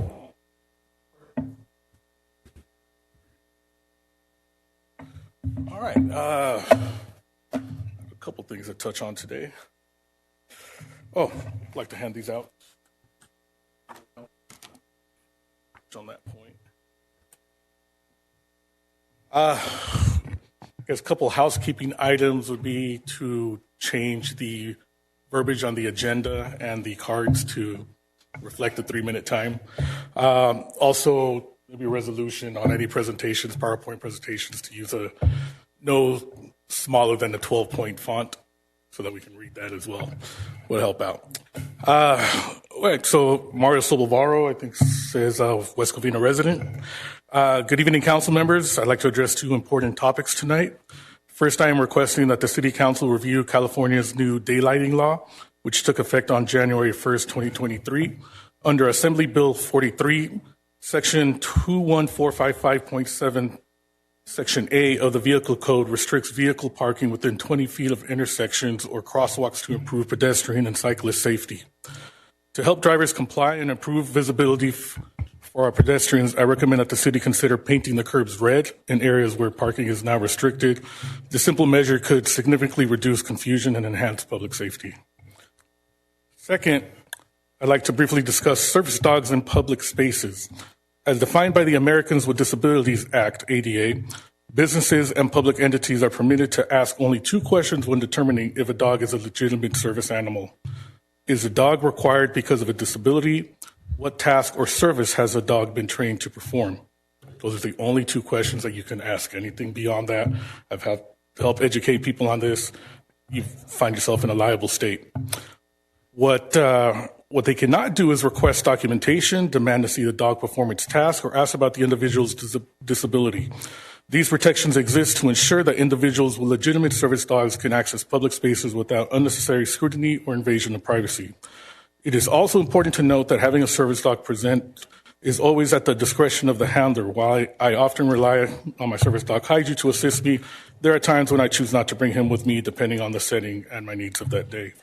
However, when a service dog is present, it must meet strict behavioral standards. Disqualifying behaviors include excessive barking, growling, lunging, or reacting aggressively to other people or dogs.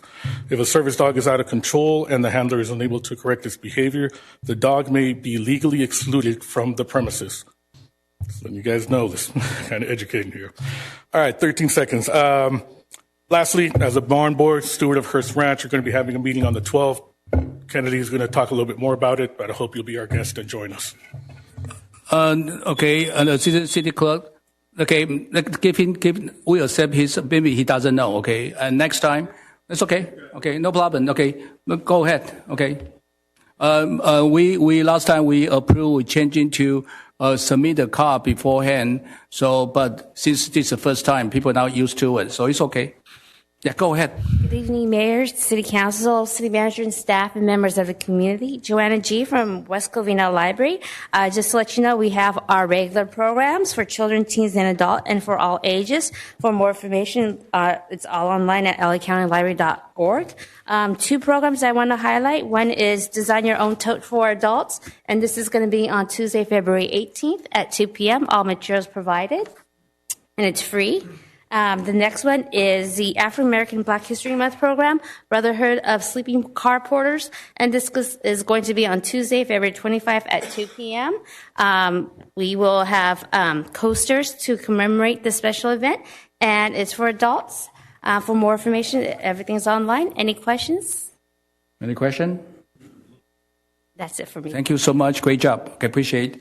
Next speaker, please. Our next speaker is Doug Ford, followed by Glenn Kennedy, followed by JD. Hi, guys. I'm Doug Ford, own 3 businesses in town, live in West Covina, District 5. I just want to touch base about downtown West Covina.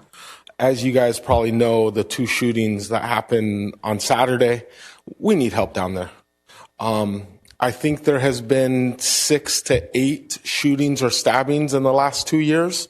I've been there 8 years. The previous 6 years, I don't remember one. We just need some help down there. We need to make West Covina awesome and help downtown. Our businesses are now suffering because of those 2. Our sales this week on Sunday are absolutely horrible. And I tried to get other restaurants to come down here. They don't want to speak out, but we need help down there, especially after a weekend like this last weekend. That was awful. Moving on, Hearst Ranch next Wednesday. I know you guys got an invitation. Bun Street will be donating all the food. Please come 6 o'clock next Wednesday for the community meeting. And that's open to everybody. Thank you, guys. Next speaker, please. Glenn Kennedy, followed by JD.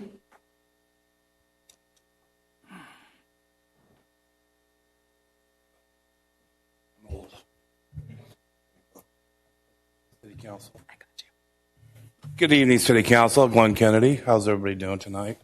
I'd like to invite everybody next Wednesday, 6 o'clock, Hearst Ranch. We are putting together a community meeting. Sue, Gino, and me run West Covina residents, take our neighborhoods back. We'd like to address some of the issues in the city, and we'd like to get some committees together so we can address this in a positive direction. We like to think that bringing the community together makes us a stronger and better community working with our city council. And we want to move forward in a positive directions. This meeting will, you'll have to submit a question, be written down, and then will not be any open mic. So I will guarantee your safety. I will personally guarantee your safety. So, and I also like to thank Bunn Street for donating all the refreshments, and I hope to see you there. I don't want to take up all of your time. Thank you very much, and have a nice evening. Thank you, Glenn. Next speaker, please. JD.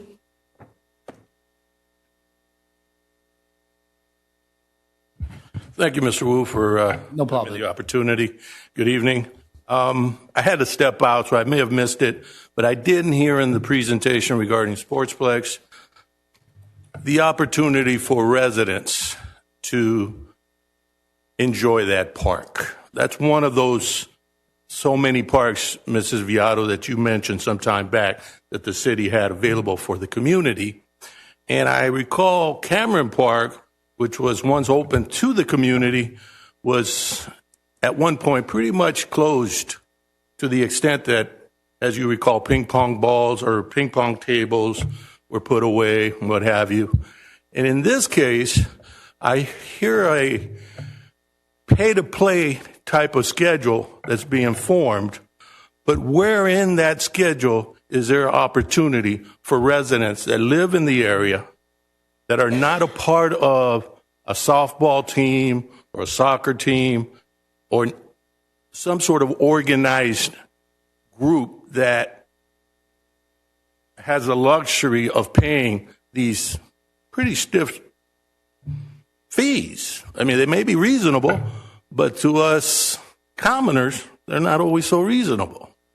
So I'm wondering if our director, deputy director, could maybe next time or tonight, whenever, share that part of that schedule to see where we fit, us residents who pay taxes to have this facility built in the first place to be a field of dreams. I'd appreciate an answer. Thank you again. Thank you, JD. Okay, any other speaker?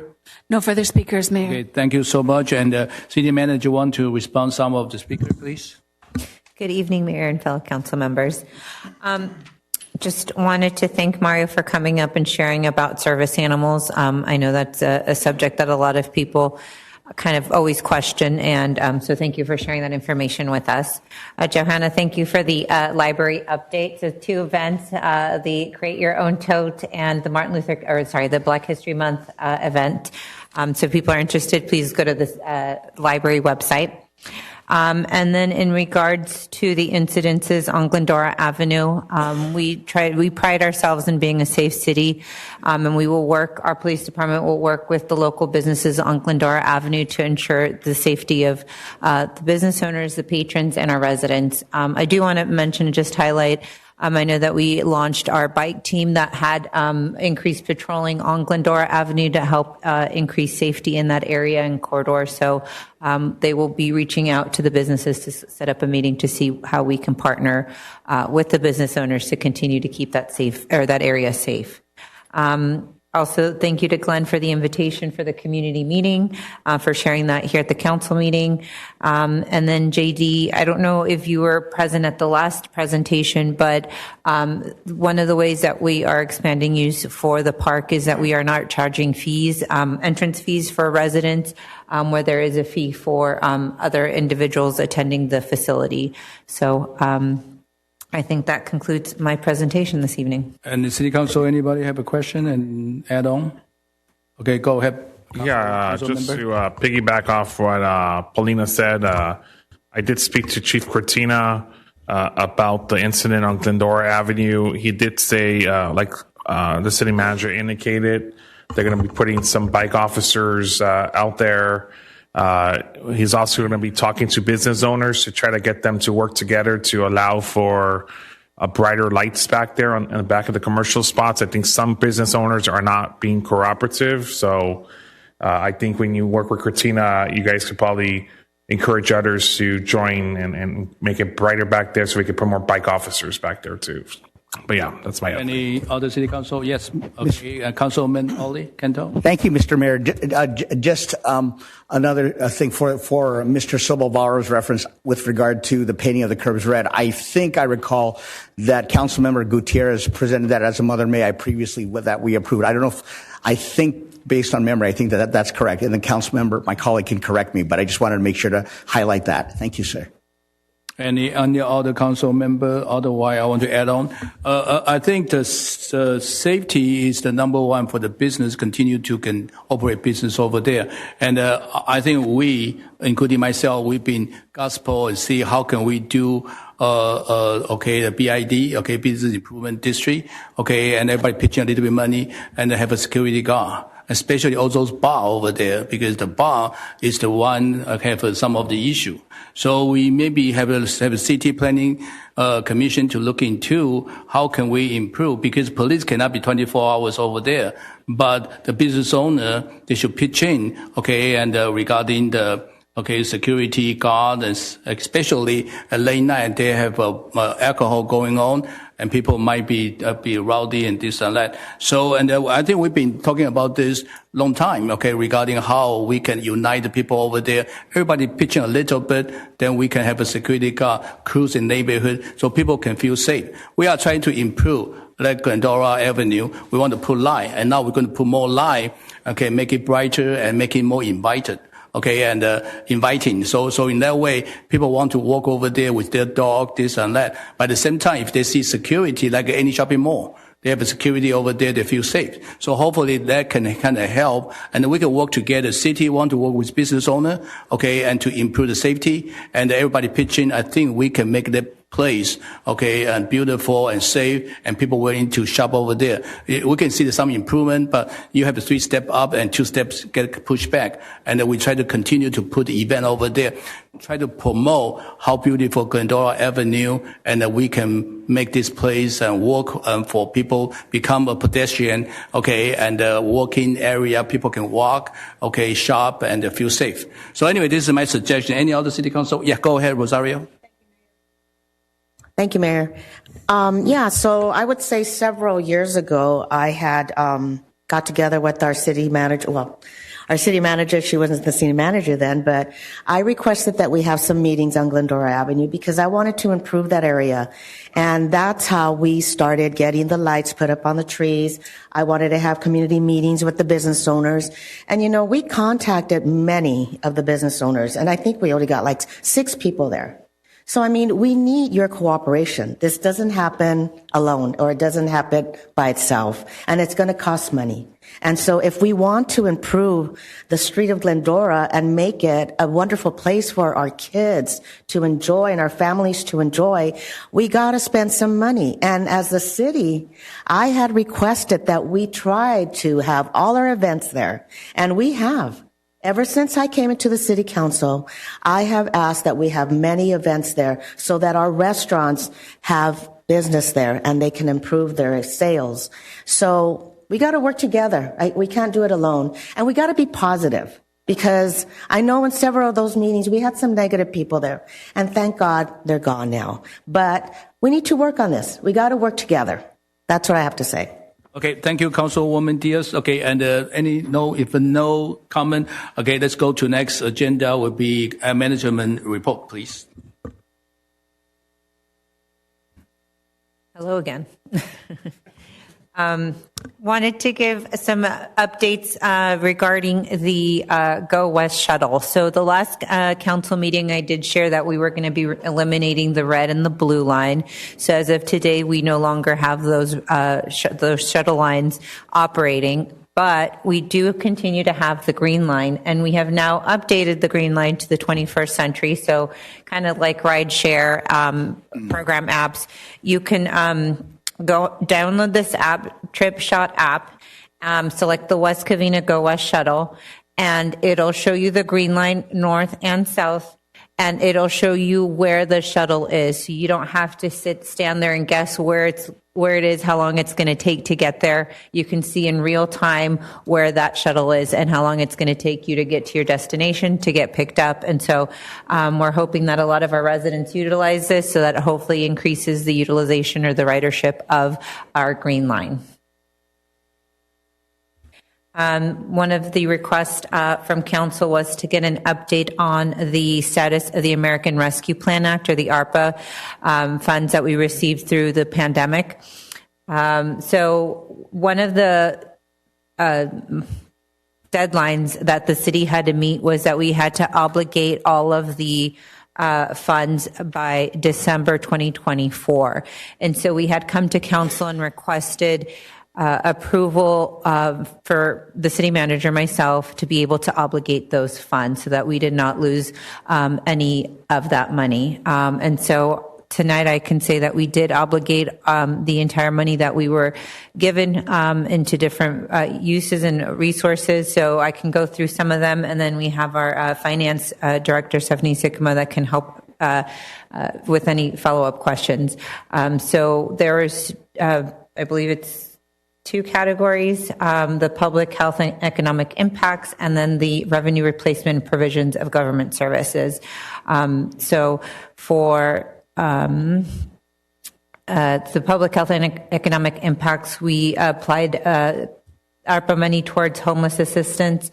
That includes our Lakita contract, establishment of the local health department, job training and creating the electrocardiograms, heart monitors, the fire EMS fire stations, 1 replacement, new ambulances that we purchased, police and fire portable mobile radios, and then the public safety premium pay.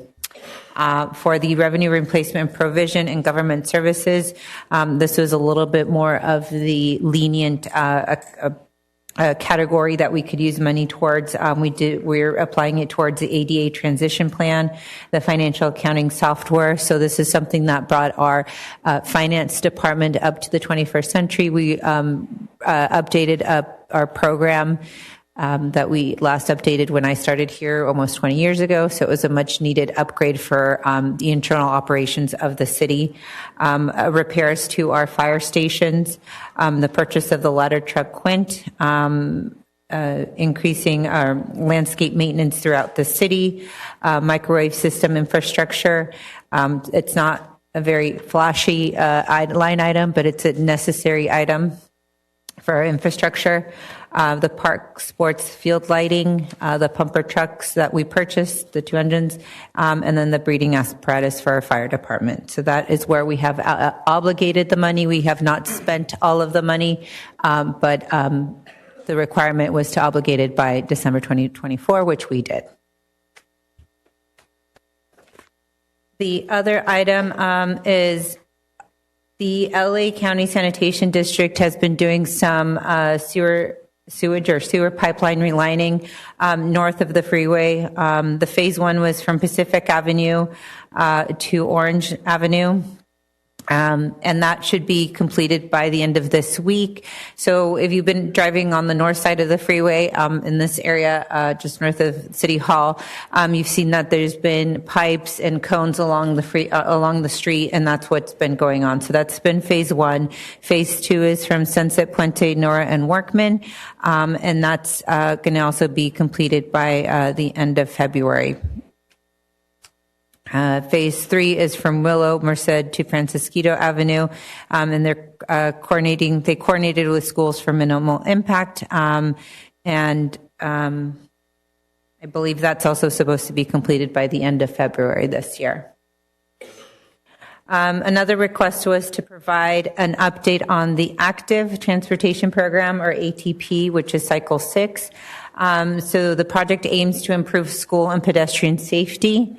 Part of this application or grant, cycle 6, includes Merced Elementary School, Coronado High School, Edgewood High School, Merlinda Elementary, Monte Vista Elementary School, Walnut Grove Intermediate, West Cove Elementary School, Cameron Elementary School, Workman Avenue Elementary School, California Elementary School, Orangewood Elementary School, and Edgewood Middle School.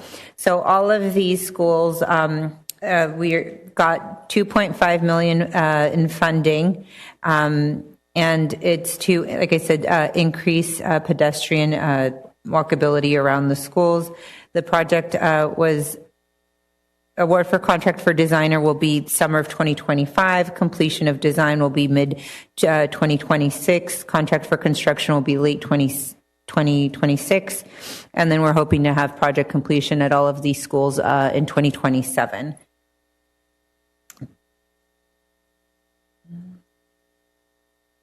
And then our upcoming events, we got the Spring Festival, March 29th to 30th. And that concludes my presentation. Okay, thank you so much, City Manager. And any other council have a question? Okay, Council Member Gutierrez, go ahead. Yes. For LA County sanitation projects, I asked Roxanne if she could put it on our city's website because residents want an update.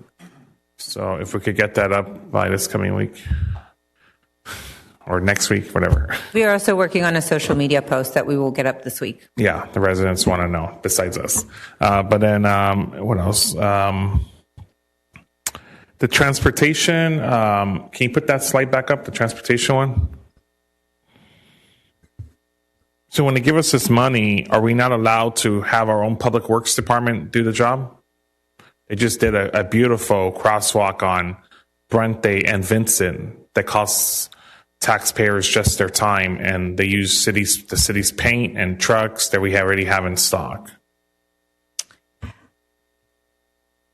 Did we look at if we could use our own manpower? I think we're in the process of buying a paint truck. We are.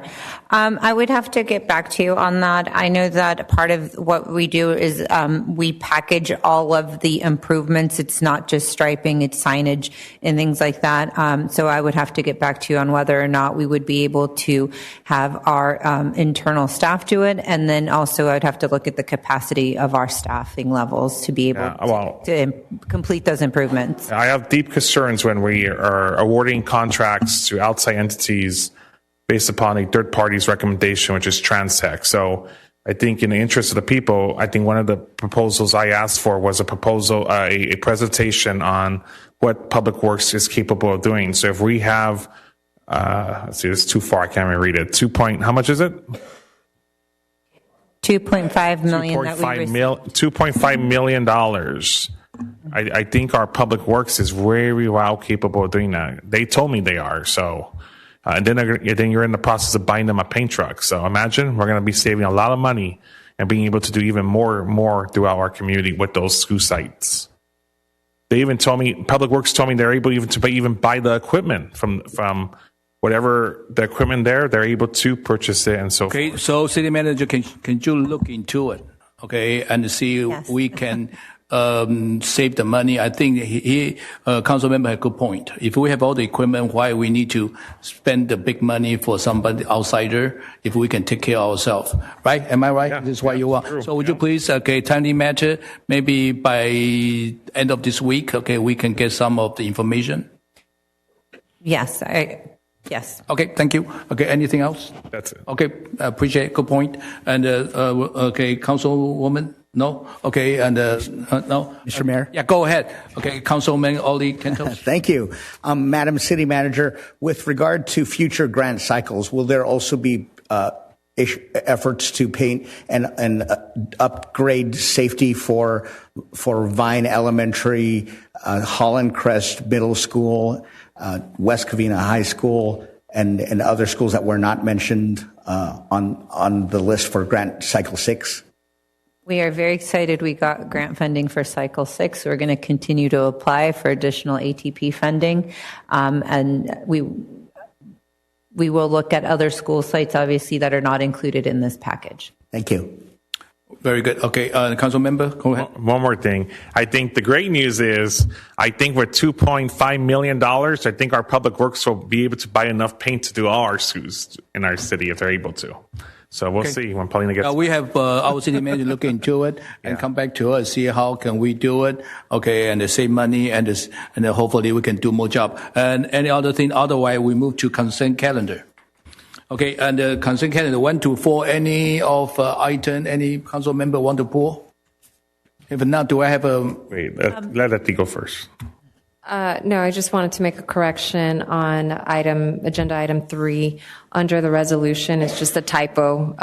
It's missing an E for severe. Yeah, I got that too. Oh, yeah. I'm pulling number 3.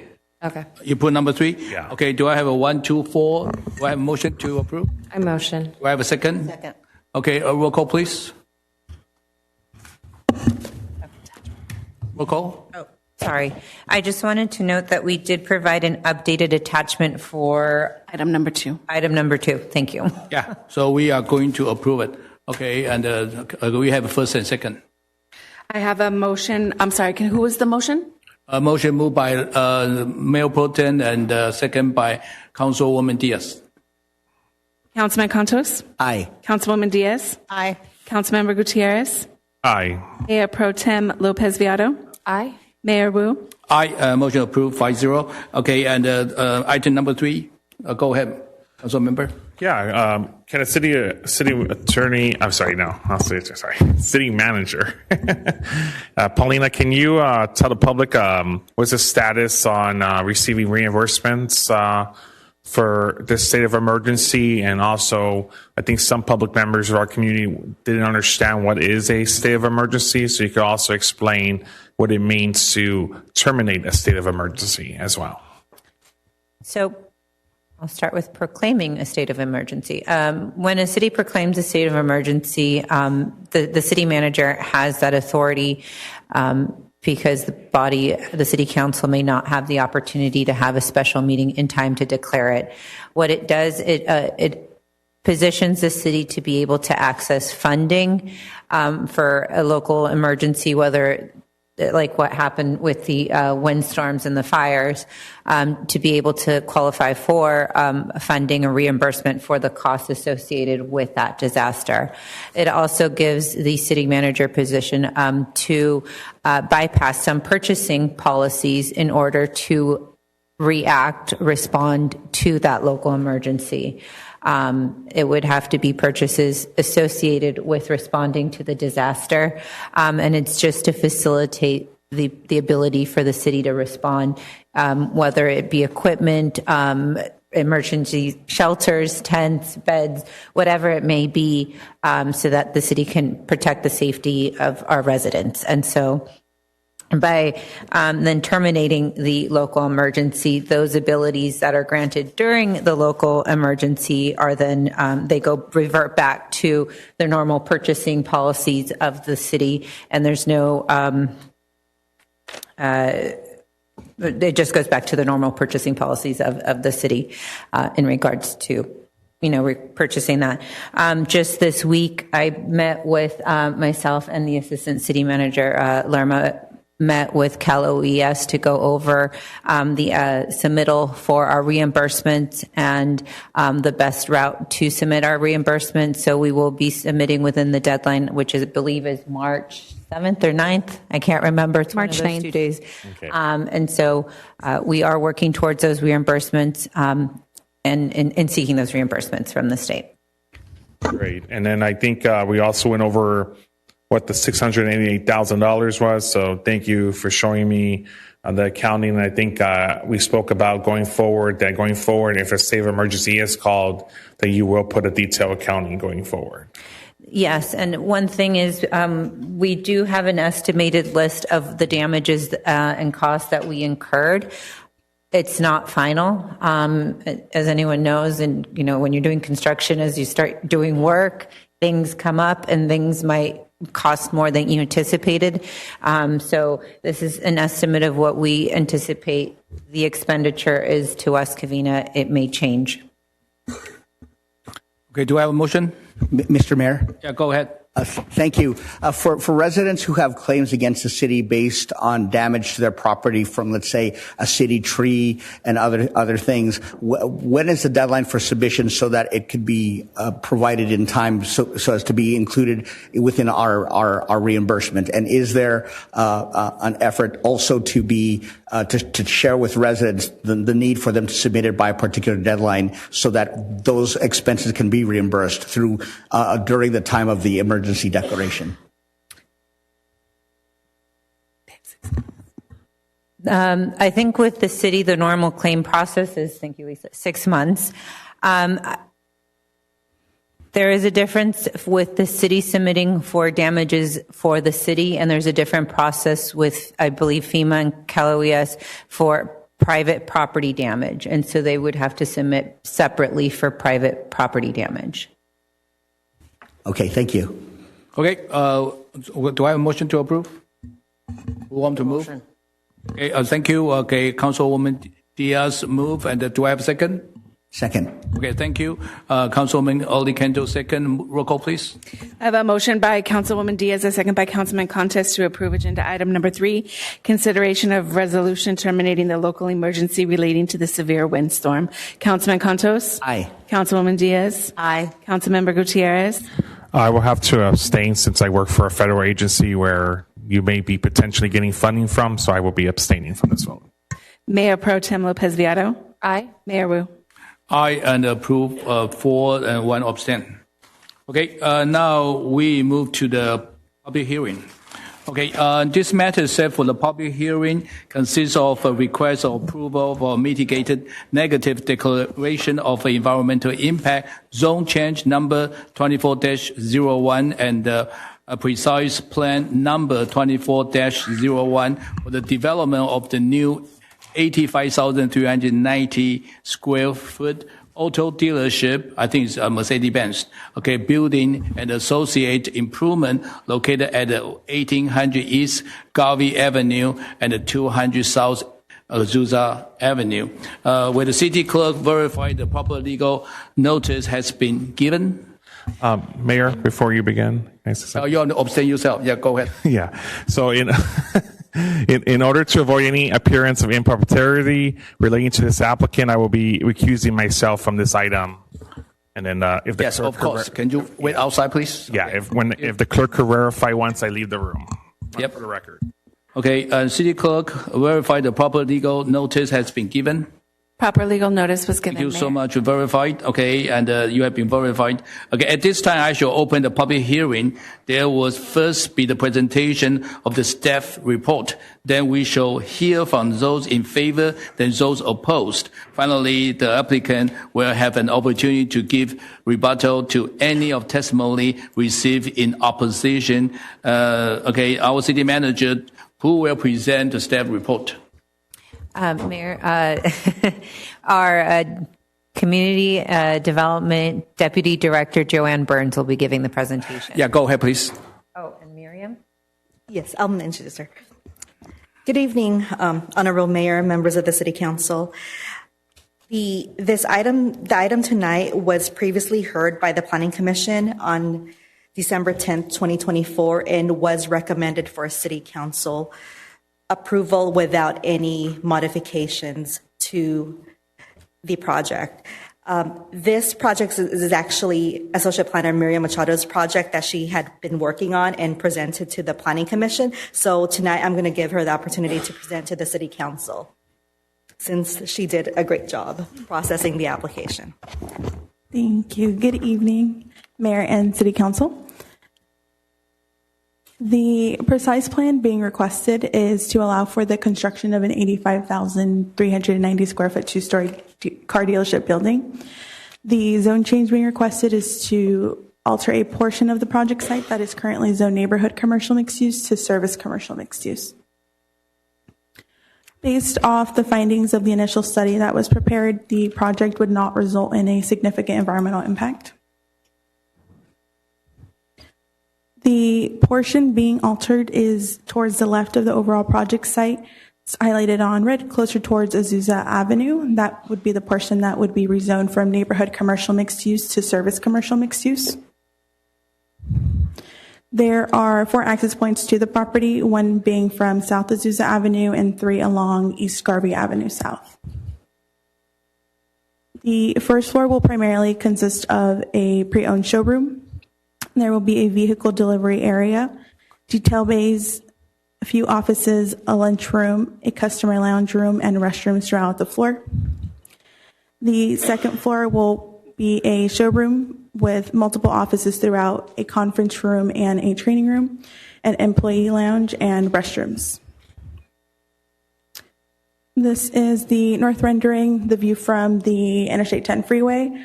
The building itself is overall modern and is primarily made of glass panels.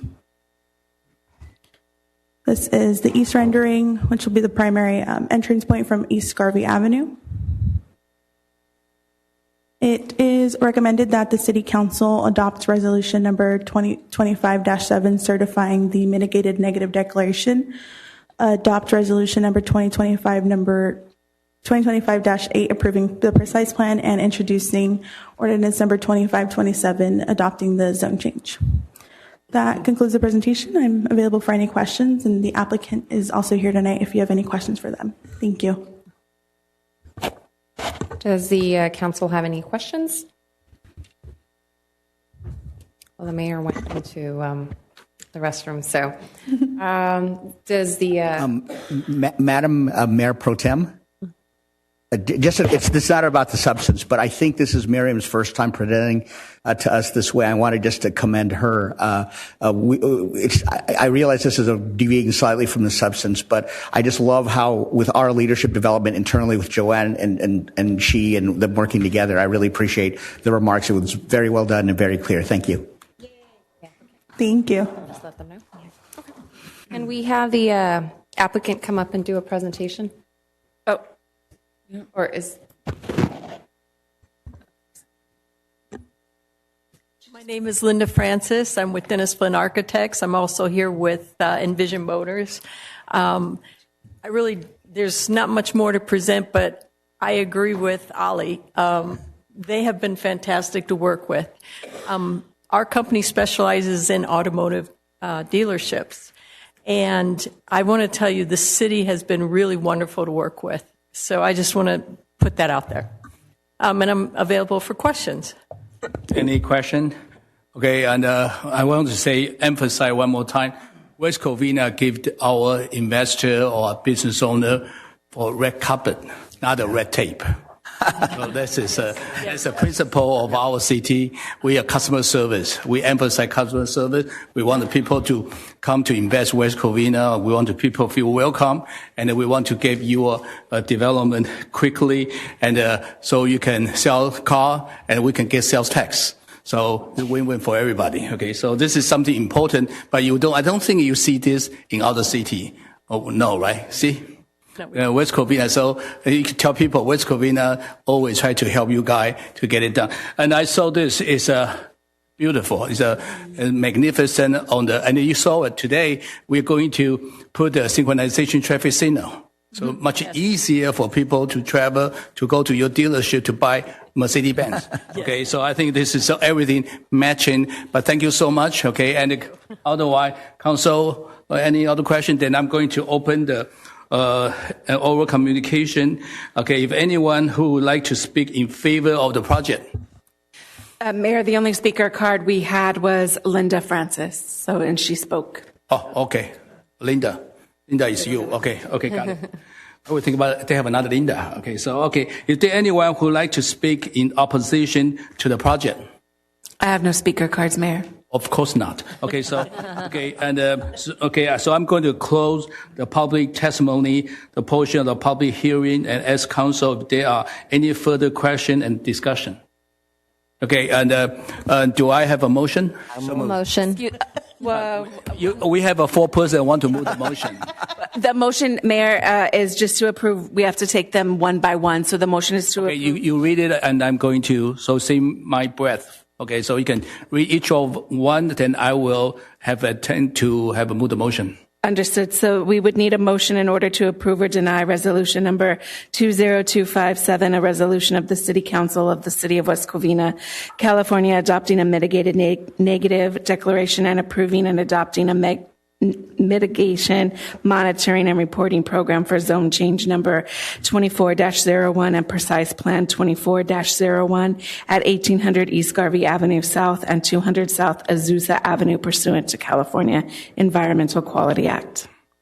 Do I have a motion to move approve? Okay, and we have Councilman Ollie Canto move the motion, second by Councilwoman Diaz. Roll call, please. Councilman Contos. Enthusiastic aye. Councilwoman Diaz. Aye. Councilman Gutierrez has recused himself. and left the chambers. Mayor Pro Tem Letty Lopez Viado. Definitely an aye. Mayor Wu. Aye, 4-0. Okay, approved. And next. The next motion is to approve or deny ordinance number 2527, an ordinance of the City Council of the City of West Covina, California, adopting zone change number 24-01, rezoning a property at 200 South Azusa Avenue in the neighborhood commercial mixed use zone to service commercial mixed use with the Auto Plaza overlay. Do I have a motion to motion? Okay, and Mayor Pro Tem Lopez Viado moved the motion. I'll second. Okay, and Councilwoman Diaz second. Roll call, please. Councilman Contos? Aye. Councilwoman Diaz? Aye. Again, Councilmember Gutierrez has recused himself. Mayor Pro Tem Lopez Viado? Aye. Mayor Wu? Aye, and 4-0 approved. And the next item, please. Next agenda. A motion is ordered to approve or deny Resolution 2025-8, a resolution of the City Council of the City of West Covina, California, approving precise plan number 24-01 for the property located at 1800 East Garvey Avenue and 200 South Azusa Avenue. Do I have a motion? So move. Okay, and Councilwoman Diaz moved the motion to be fair, and Councilman Oli Canto second. Roll call, please.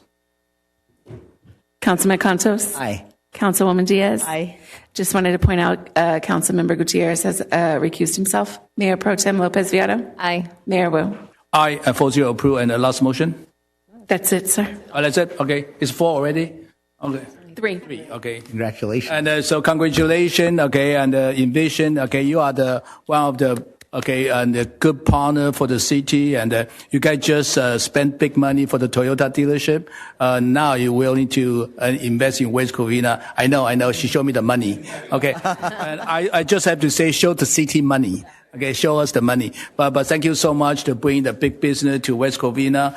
We want to wish you all the best and good business, and thank you so much to believe in West Covina. Thank you. Okay, and let's go to next agenda. The last agenda, there will be the department matter. Okay, and the city manager who will present the staff report. Our finance director, Stephanie Sycamore, will be providing the report. Just wanted to give a brief introduction as she makes her way to the seat. So in December of 2019, the city of West Covina received news that we were on the high-risk local government agency, or one of the cities that had been placed under that designation. Then the auditor performed an update to that report in 2024, and they came back and said that out of the 6 items that they had identified in the 2019, that we had satisfied or moved towards fixing or addressed 3 of those items. So the 6 high-risk item areas, I will let Stephanie go into further discussion, but just wanted to highlight the 3 that are remaining. The city has been working towards resolving them and addressing them, and will continue to do so that we can get off of this list. One of the things that we don't think is particularly fair is that we are we're not being able to be removed off of that list, even though we're meeting a standard for our reserves. And this is something that other cities that were on the same list were able to get off the list, or off a high-risk city, even though we're meeting the same standard. So with that, I think I'll turn it over to our finance director, Stephanie Sycamore. Go ahead. Thank you. City Manager Paulina Morales went over the background, so I'll just skip over that slide. And she went over the second slide too. So I'm just going to go ahead and dive into the risk areas. The first one was the state auditor's conclusion was that although the city had brought up its revenue and it's higher than its operational expenditures, it has chosen to maintain its minimum recommended reserve level, which introduces a higher risk in that it will not be able to address future financial needs. And they recommend that West Covina should establish a general fund reserve higher than its current 17% goal that is sufficient to mitigate current and future risk. In order to respond to this recommendation, staff proposes that we include in our corrective action plan a proposal to increase our percentages above the 17%. And staff proposes to increase it to 18%. The actual corrective action plan states that we will review our plan and update it as appropriately, but we are initially proposing to bring it up to 18%. In addition to this recommendation that is in the corrective action plan, outside of the plan, staff is recommending to transfer back some of the funds that it set aside for its OPEB liabilities back to the general fund. For example, last fiscal year, we transferred about $1.7 million to the OPEB fund and have just kept it there for reserve in that fund. We're recommending to bring it back to the general fund so that it can help increase the reserves there, since that seems to be the only place the state auditor is looking. And then staff is also recommending that we issue an RFP for investment management and advisory services, just to fully utilize all of the cash that we have on hand, and to have somebody evaluate how we can maximize our cash flow and investments. Moving on to high-risk area 2, the state auditor concluded that we had not negotiated our labor agreements with employee unions as recommended, but it had updated its fee schedule. They went further to recommend that to limit its costs related to employee health care benefits, West Covina should renegotiate employee union agreements once the effects of the pandemic subside, so its employees contribute a reasonable percentage of their premiums. To determine that percentage, West Covina should consider options such as using survey data for comparably sized cities in its region. Just to give a little background on this particular recommendation, at the time of the original audit, the city was out of contract with all of its union groups. Since the time of the audit, we had 3-year contracts with all of our groups. However, the 3 years has since passed and we are in renegotiations with those groups. Thus, this item still held in place because we hadn't renewed the contracts yet. Additionally, when looking at the healthcare premiums, most of our groups are tiered. However, the biggest groups being the public safety groups are not tiered. And that is the premiums that the state auditor is looking the most at. However, they did not look at full compensation, which in comparison to our market, we are not as high as other cities. And therefore, we have utilized our healthcare options to help retain and recruit employees. But to present a corrective action to the state, staff is proposing that we continue to show good faith efforts to lower its costs related to employee health care benefits during renegotiations of its labor agreements. During the process of the audit, we shared our proposals, which were confidential at the time, with the state auditor for the different stages of negotiations, as well as the counter proposals to show our good faith effort in that cause. With any negotiation, there are 2 sides, and so we cannot guarantee that we'll be able to actually come to any terms with any of the bargaining groups. One proposed strategy that also came up into the audit committee meeting that I'll go into later is to evaluate other options outside of CalPERS. This is something that actually came up during negotiations with public safety as well, and we've talked internally with our broker on is that there are other options out there. However, there has to be education and big discussion with our employees before we can ever reach that stage of being able to even consider outside of CalPERS. And so to really initiate those discussions so that maybe the next time when we actually are about to renegotiate a new contract with public safety, we'll be in a better position to fully evaluate the other options. The last one was that the city should has addressed some but not all its concerns regarding contracting practices. The recommendation was that we amend our current contracting policy to include a requirement that the city management document reasons for entering into any contract or extension with a duration of excess of 5 years. This was something that was brought to our attention during the audit as it was ongoing, and we had corrected it right before the publication of their report in December, when council formally amended its contracting policies by ordinance to update the code to require city management document reasons for entering into any contract or extension. So it is now in our code that we must formally document. And so this information has been shared with the state auditor. However, it was after the document, basically at the same time that they were publishing their report. The audit committee did review the corrective action plan that's before you tonight.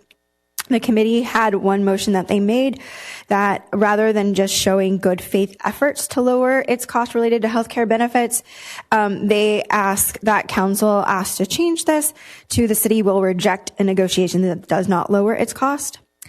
This implies that the city may be forced into impasse during future negotiations. And it was asked for it to be on record that Councilman Gutierrez and City Treasurer Colleen Rosati requested that they opposed that motion and instead recommended evaluating other options outside of CalPERS. The next steps are to submit the plan before February 17th to the state auditor. They have informally reviewed the plan before you tonight. Of course, they can't give any affirmative on the dates or the numbers in there, but they said we are generally on the right track for what they are looking to see. And then once we submit it, the city must update the state on its progress at least every 6 months. However, the state auditor can determine at any time that the city is no longer high risk. And so the more we communicate with the state and update them, they can determine to take the city off the high risk status. So with that, I'll take any questions. Okay, thank you so much, the finance director.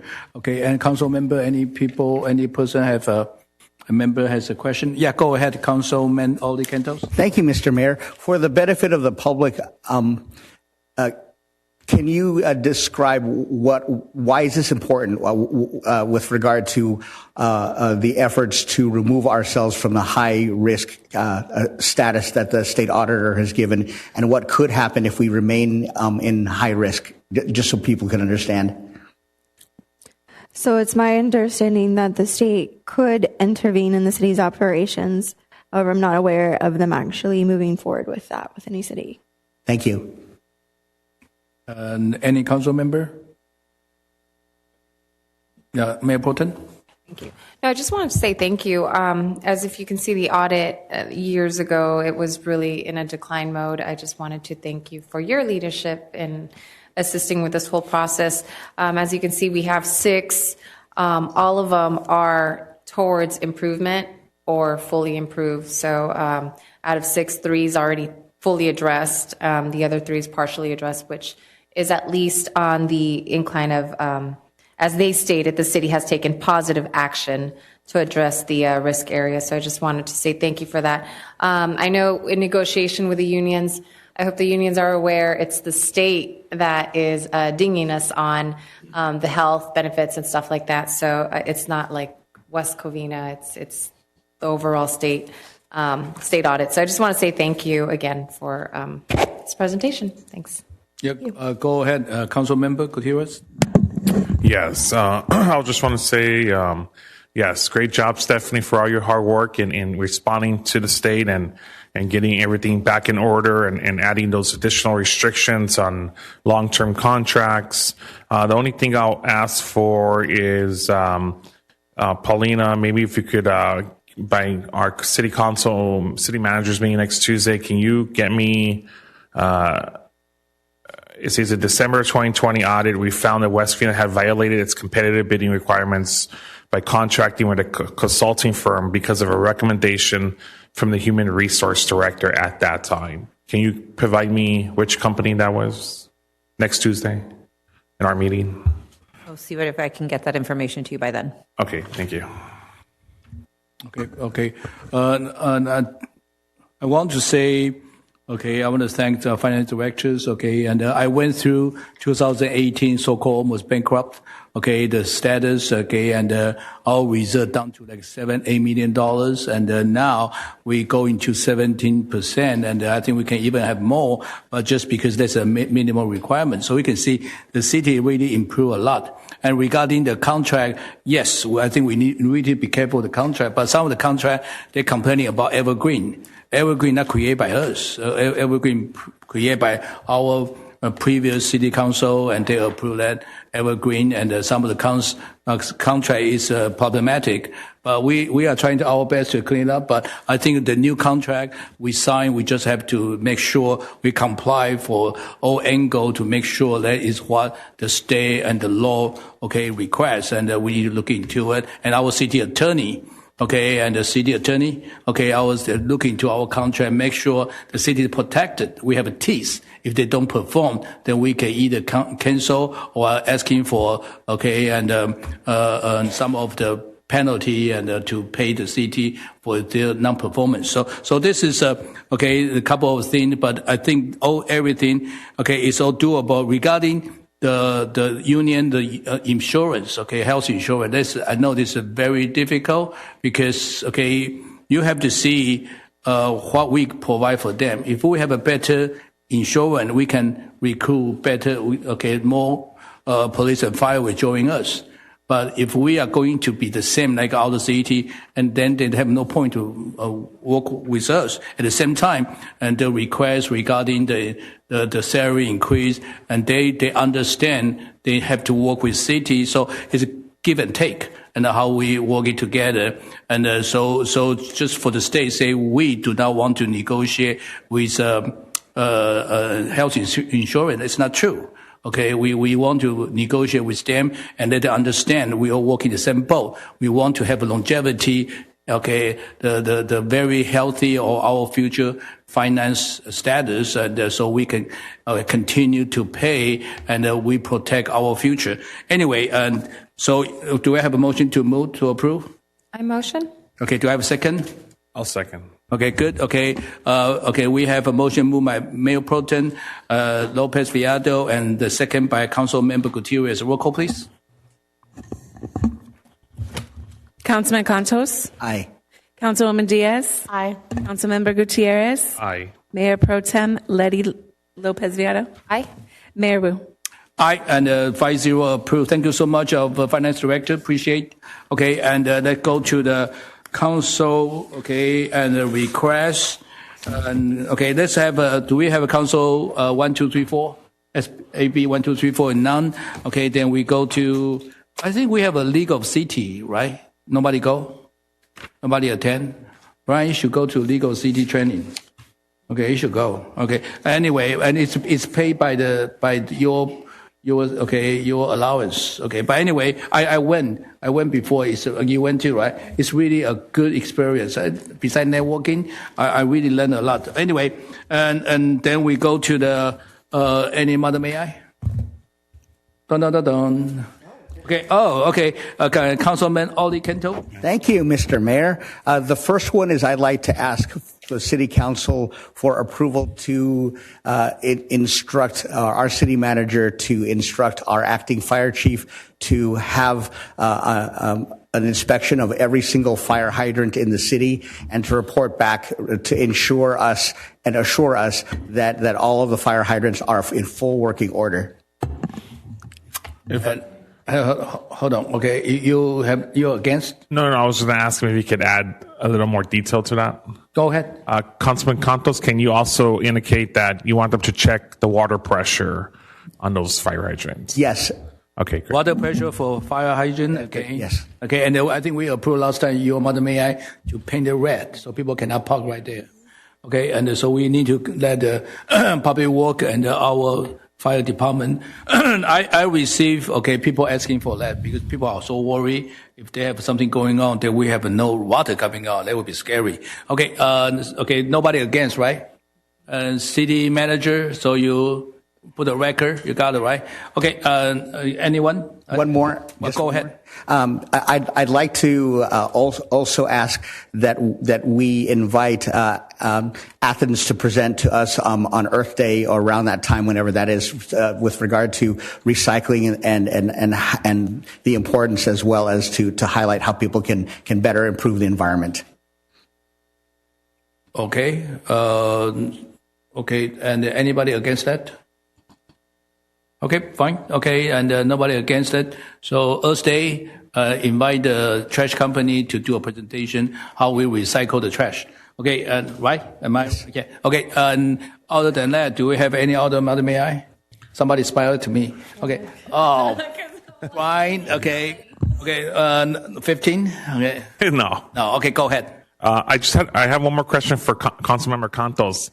Councilman Cantos, was there a time frame you want your acting fire chief to check the water pressure on your fire hydrants? So about like a 6 months, you think will be fair? Okay. Mr. Mayor, let's have the city manager address that with the acting fire chief and get back to you on a time frame, a reasonable time. I think better this way. I think better this way because we have I don't know how many hundreds of fire hydrant. Okay, and I remember.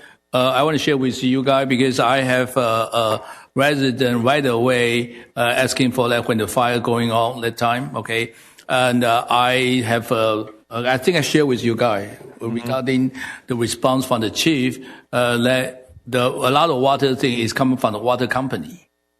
So we need to have a water company to make sure we have a water supply. Yep. So meaning maybe we should ask a water company to talk to them for them to check about the pressure rather than the fire department. Yeah. So because we don't want to bark to the wrong tree, but based on the chief or acting chief, what he stated is a water company. So maybe we can have a acting fire chief and to look into if this water company, we have a water company address this issue. What I could do is provide an update on, how many hydrants we have and then who is responsible for maintaining them. And if it's that would be great. I think this is something. Yeah.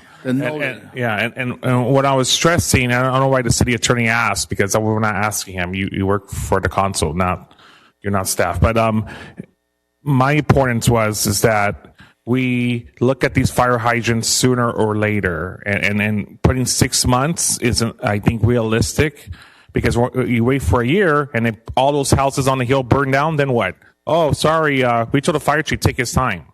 So that's why I'm saying realistically, I think 6 months it's a long term. I think get back to us by the next meeting. Yeah, thank you so much. I think we should check into it. Have a water company and our acting chief to check into it. And I think we need to check the hillside first for any of a fire hydrant in that area. Okay, exactly. Okay.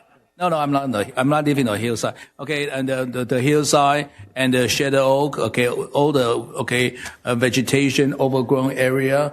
Okay, we need to check into the fire hydrant to make sure the hills properly. So in that way, we prioritize the fire dangerous area first, and then to go to the typical area. So in that way, we can take care of all the issue. Okay, and the timely matter. Okay, and any other thing? This is nobody against, right?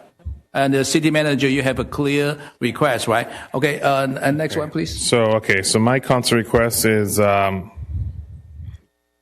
direct the city manager to bring back. Start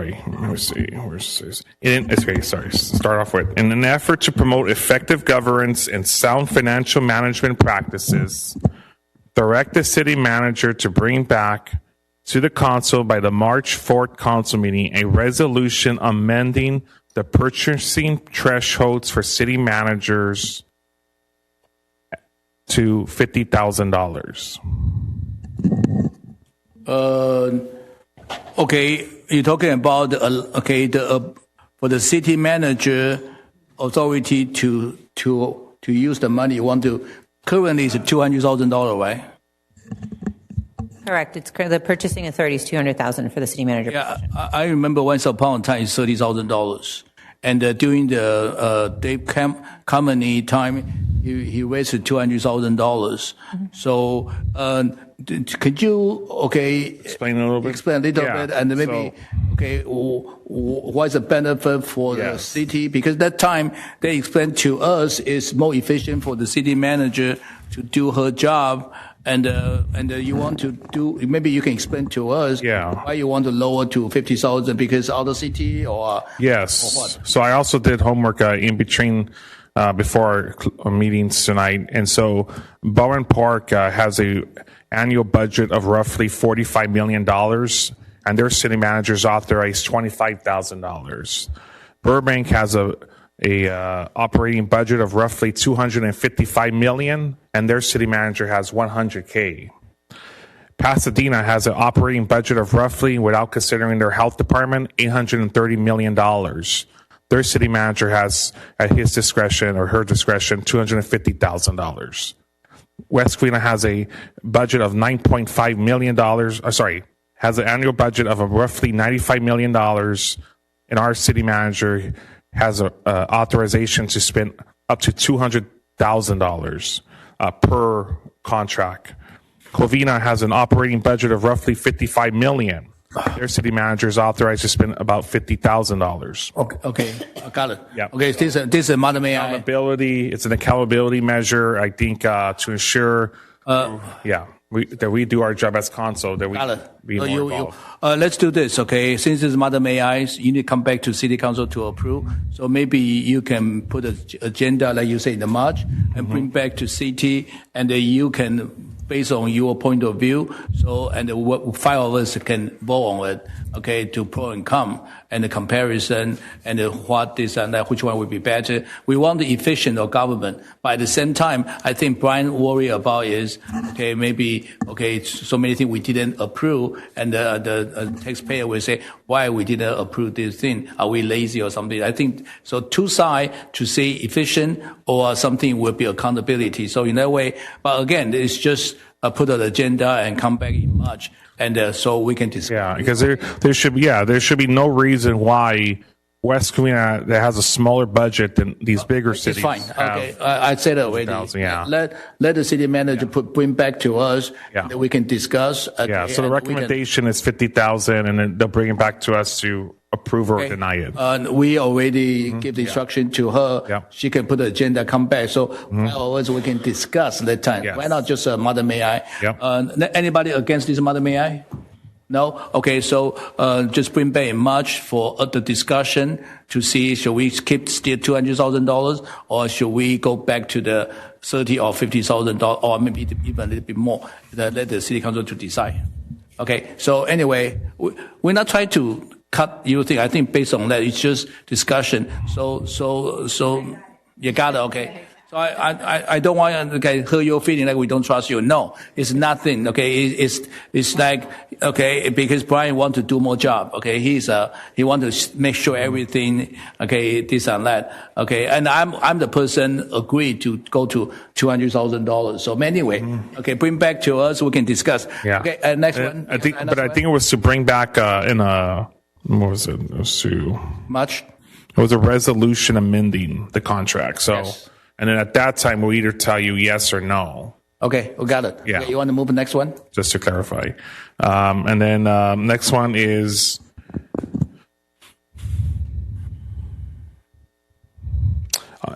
on the January council meeting, I did a council request directing the city manager to review the traffic committee's rules and bylaws. I would like to add a deadline that this be brought back by the March 4th council meeting. The one with traffic committee reform. Yes. Okay, and we will change who is the person voting member and changing the date, the time. Okay, I know Tuesday is too busy for everybody. Okay, so maybe we can change a different day and then move a little bit like Wednesday or Thursday and make it a little bit later so people can participate. I think the problem last time we were talking about is the daytime too early, 3-4 o'clock, and nobody can show up. So can we, how soon we can bring this back and talk to the traffic committee, and or you have a resolution to see how should we approach changing this, the council request?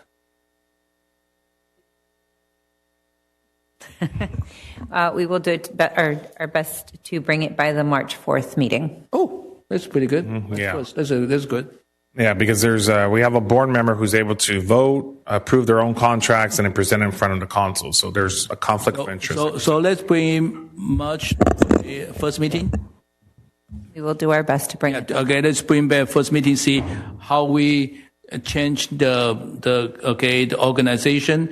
Okay, who is the voting member? Okay, and since we have a project manager, so maybe we can, including him, will be in the potentially the voting member because he work for the city. So right, Brian, Robert, the project manager, that's work for the city. I think Joanne's on there already. Joanne's over there already. Yeah. Okay, but anyway, this is just suggestion. We can put your suggestion and how it will work. Okay, and for the city and put it back. We can discuss. Are we done? Then we have. I would like to request a new RFP for the restaurants at the Sportsplex be reissued. Before we do that, we'd have to bring it to the council and formally reject the RFP. Okay. Well, you don't even have an agreement yet, so. We don't, but once an RFP is closed, you either have to accept or reject it. Okay, city attorney. Yeah, Mr. Mayor, we'll bring back the RFP response, one response for the council to likely reject it, and then issue a new one right after that. Yeah, it's for the restaurant, right? Great, and the Sportsplex. So bring it at the same time. Can you bring it by the March 4th meeting? So we have properly rejected and then send out new RFP? I'd have to check with staff when the soonest we can bring it to council. Because I think we requested this a couple meetings ago. Couple moons ago, so I think it's about time to bring it back to us. We just mentioned we are still negotiating with the vendor, so we'd have to. I haven't seen any update on negotiation. I haven't seen any updates. We could provide an update on where we are with negotiations. Okay, let's bring the update. Okay, and then if I haven't heard any update at all. So we could provide an update on that RFP. Okay, let's do this. Okay, we don't want to stuck over here, and we just say with Susie Perez presentation. Right now, she has a much more foot traffic, and when you have more foot traffic, you will attract more restaurant. We don't have a restaurant. I think we only have one. Okay, and they only give us like 1%, 2%. It's very tough at the beginning. So I don't know anything we can negotiate if the start is so bad. Okay, but because it's high risk for them. But now, with that. But anyway, I don't want to discuss over here. Would you please bring back an update to council on the status of the RFP for the restaurant? Yeah, would you please and promptly, please. When I told people and colleagues all agree with me, it's a year of action. Please give some action. Okay, we get it done. Okay, and we going to enjoy all the good stuff for the city to provide. Any other thing? Yeah. So if it's just an update, I'm assuming you could tell us at the next meeting. No, I think next Tuesday. And next Tuesday meeting you can provide to us. If not, we just put agenda. So don't waste time. We don't have too much time. It's already March. Or an update in confidential email to the city council as well. Huh? Say it again? The city manager can provide an update to the entire city council in an email. Okay, how about, shall we present the city council and at the same time reject? I can provide an email to council on the status of the negotiation. Then okay, that's okay with you guys. Mm-hmm. So at least we can move on and have any other interested restaurant to take a look at the place, and work with city, partnership with city, so everybody have an opportunity while they're only one. Okay, you okay with that? Yeah, and then so in regards to the second part, which was terminating the RFP that wasn't supposed to go out, so if that could be brought back to the March 4th meeting to be rejected. You could put in the consent calendar rejection. Let me follow up with staff because even though we bring it back, I want to make sure that we've completed the process that we're supposed to regarding the RFP.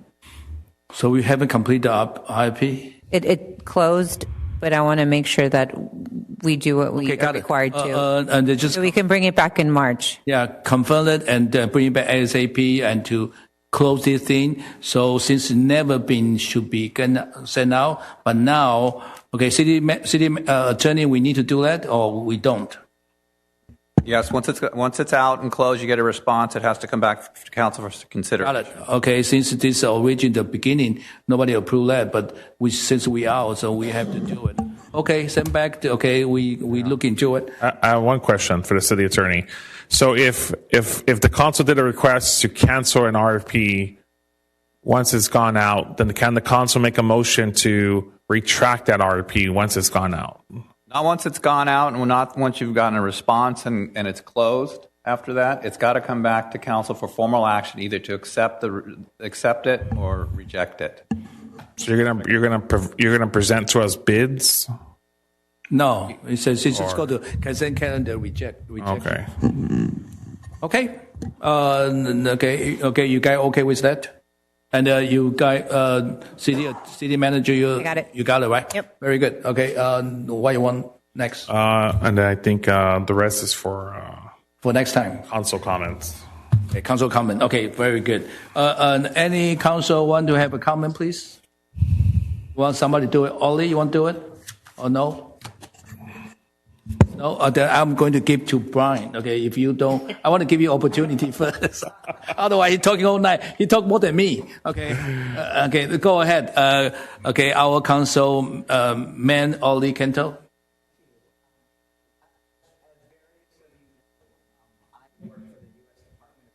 Is that on? Is that your microphone on? Thank you, Mr. Mayor. As various of you know, my day job, I work for the U.S. Department of Education, and many of you may have seen the national news about efforts to change the scope and operations of the department by asking staff to be placed on administrative leave. I was, as of this past Friday, I was one of those individuals who have been placed on administrative leave, and so. In light of that, it actually presents new opportunities here because now I have my days free, Mondays through Thursdays.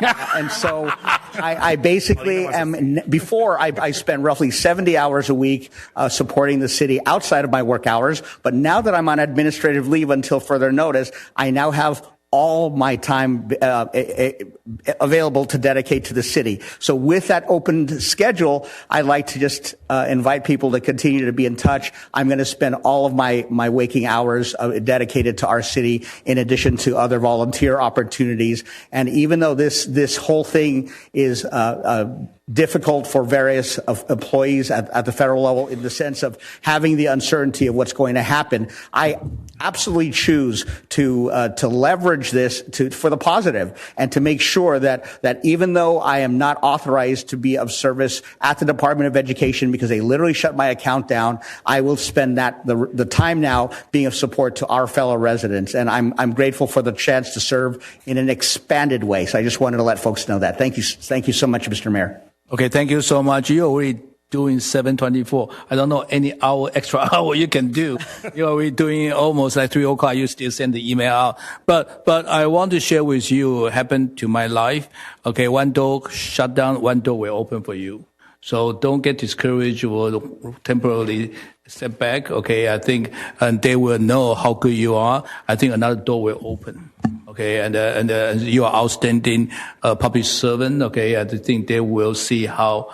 Okay, and to use you. And plus, okay, the federal is a Republican. You're the Republican, right? So you might have better chance. I won't have any chance. I'm independent. Okay, both sides hate me anyway, so I don't care. But I think you have a chance. Don't worry. Okay, I think and sometimes you don't have to work 724 like Brian Gutierrez. I think you should sometimes you relax a little bit. Okay, and enjoying the life with your dog. But anyway, and another city council want to say anything? Go ahead. Okay, and ready? Okay, go ahead, Mayor Proton. Thank you, and you know, sorry to hear that about Ollie, but we'd love to have you and utilize you here for the city of West Covina. But in regards to a lot of things that are happening with lots of new directives and everything that's going on. The protests that are happening, I was just would like to know in reference to like the whole immigration, how our city is being impacted on just a variety of different ways with everything that's happening. So if that can be brought up just so that we're up to speed, especially anything in regards to our city and anything that's occurring. So that's it. Okay, and any other council member? And Council Member Gutierrez, go. Rosario, okay, go ahead. Thank you, Mayor. So, Brian, are you on administrative leave too? I'm not, but I'm not authorized to talk about pretty soon. Okay. No, you know what I would like to know is I'm wondering if we're prepared for any riots or any demonstrations that could happen. I'm just wondering if our police officers are ready for that. Shutting down freeways and things like that. Martina's still here, but our police department is aware of pending issues. They do have information that I'm not privy to, and so they are prepared, especially when we did have those riots or protests during the pandemic. They were ready, they responded, and we did have peaceful protest or march. I know our mayor at the time was there. I was the mayor. So, I remember I have to go to the Barranca Bridge to speak to those and protester, but they behave. Okay, I want to say I feel very confident. During that time, 2020, when everything is like in trouble, but even our protesters they were very behave. Okay, they're doing a good job. I told them don't over. And to the restrict area, and they stay in the bridge. And we give them a place to land out. But I have to say, I have confidence. The West Covina, and won't have any other issue because we understand. The issue, we sympathize the issue, but we helping each other. But the most important thing is the police and fire. I trust them. We stand by for any other issue. And Brian, you want to say something? Go ahead. Yes. See. No, I forgot. But you forgot. Then, sorry. No.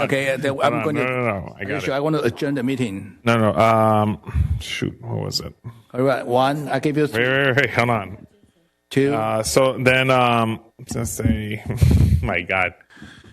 You can save for next time. Let's see. Save for next time. This is an effort to promote effective governance itself. Hey, we all idling for you. Program cycles. I just want to say, I make a motion to adjourn the meeting. Oh, yes, Hey, not yet. Not yet. Okay, not yet. And before I adjourn the meeting, but thank you so much for adjourn the meeting. I have time to think. City manager, can you hurry up and improve our screen? Because it's very difficult for our audience to see all the number over there. So I think I talked to Will already. To change the camera and it's not even that much of money. Your 200,000 should be enough to cover. I think this is only couple before we get rid of it. So see, make sure. Our projector that is it's clear, people can see it. Otherwise, it's really difficult for people, especially people sitting in the audience. And this is my request. I think I requested this before already. I don't know how soon. And the chair, this chair is very extremely, I'm sitting one side here. I might have a work-come issue. So we need to have a better chair so we can sit here for long hours. And same thing to you guys too. And that is, I think we already request that. I don't know why we still haven't get it done. I think Brian already requested the chair, the model, and this and that. So I think just get this thing done.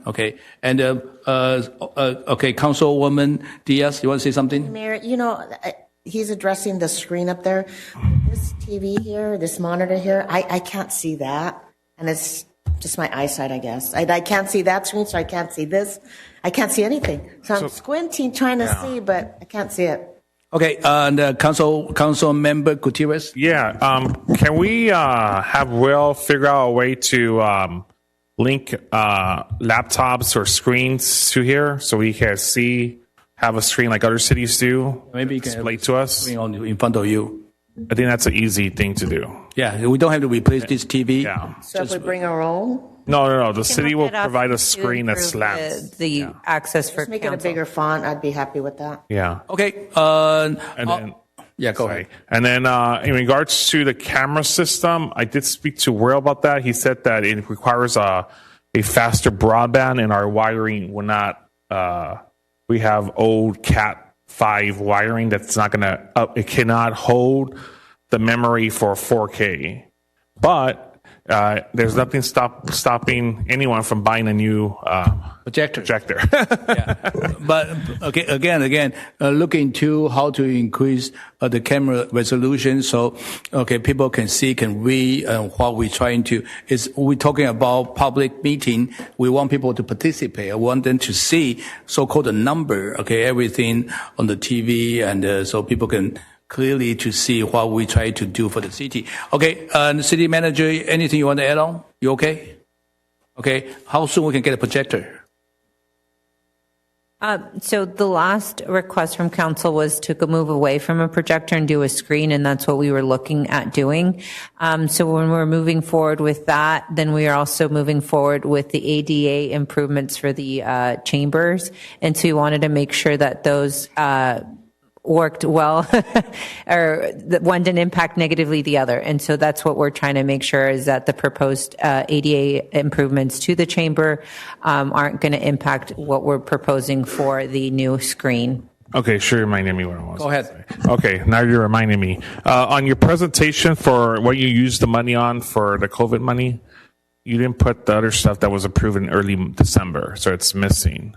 So can you bring that next time? I think you talked about new park signs, all kinds of stuff, $1.3 million. I don't see Park signs are not part of the ARPA money that got obligated. Okay. What was that money for that? Council member Gutierrez. Okay, you already want to adjourn. So okay, so that question we can privately ask her, please. So we don't take all the city council's time. And then second, when you reference a monitor, were you talking about the projector? I didn't understand. I don't think we voted. I don't understand either. Yeah. So the last request was to get away from the projector because it doesn't give enough of a strong contrast with the images up there. So we're going to move to a monitor instead, or a screen instead of a projector. That's expensive. No. Which one? A monitor? Okay, like a screen? okay. If you have 98 inch right now, it's only like $1,500. Very cheap. Okay, so but I don't even know. No, it's going to be smaller than that, though.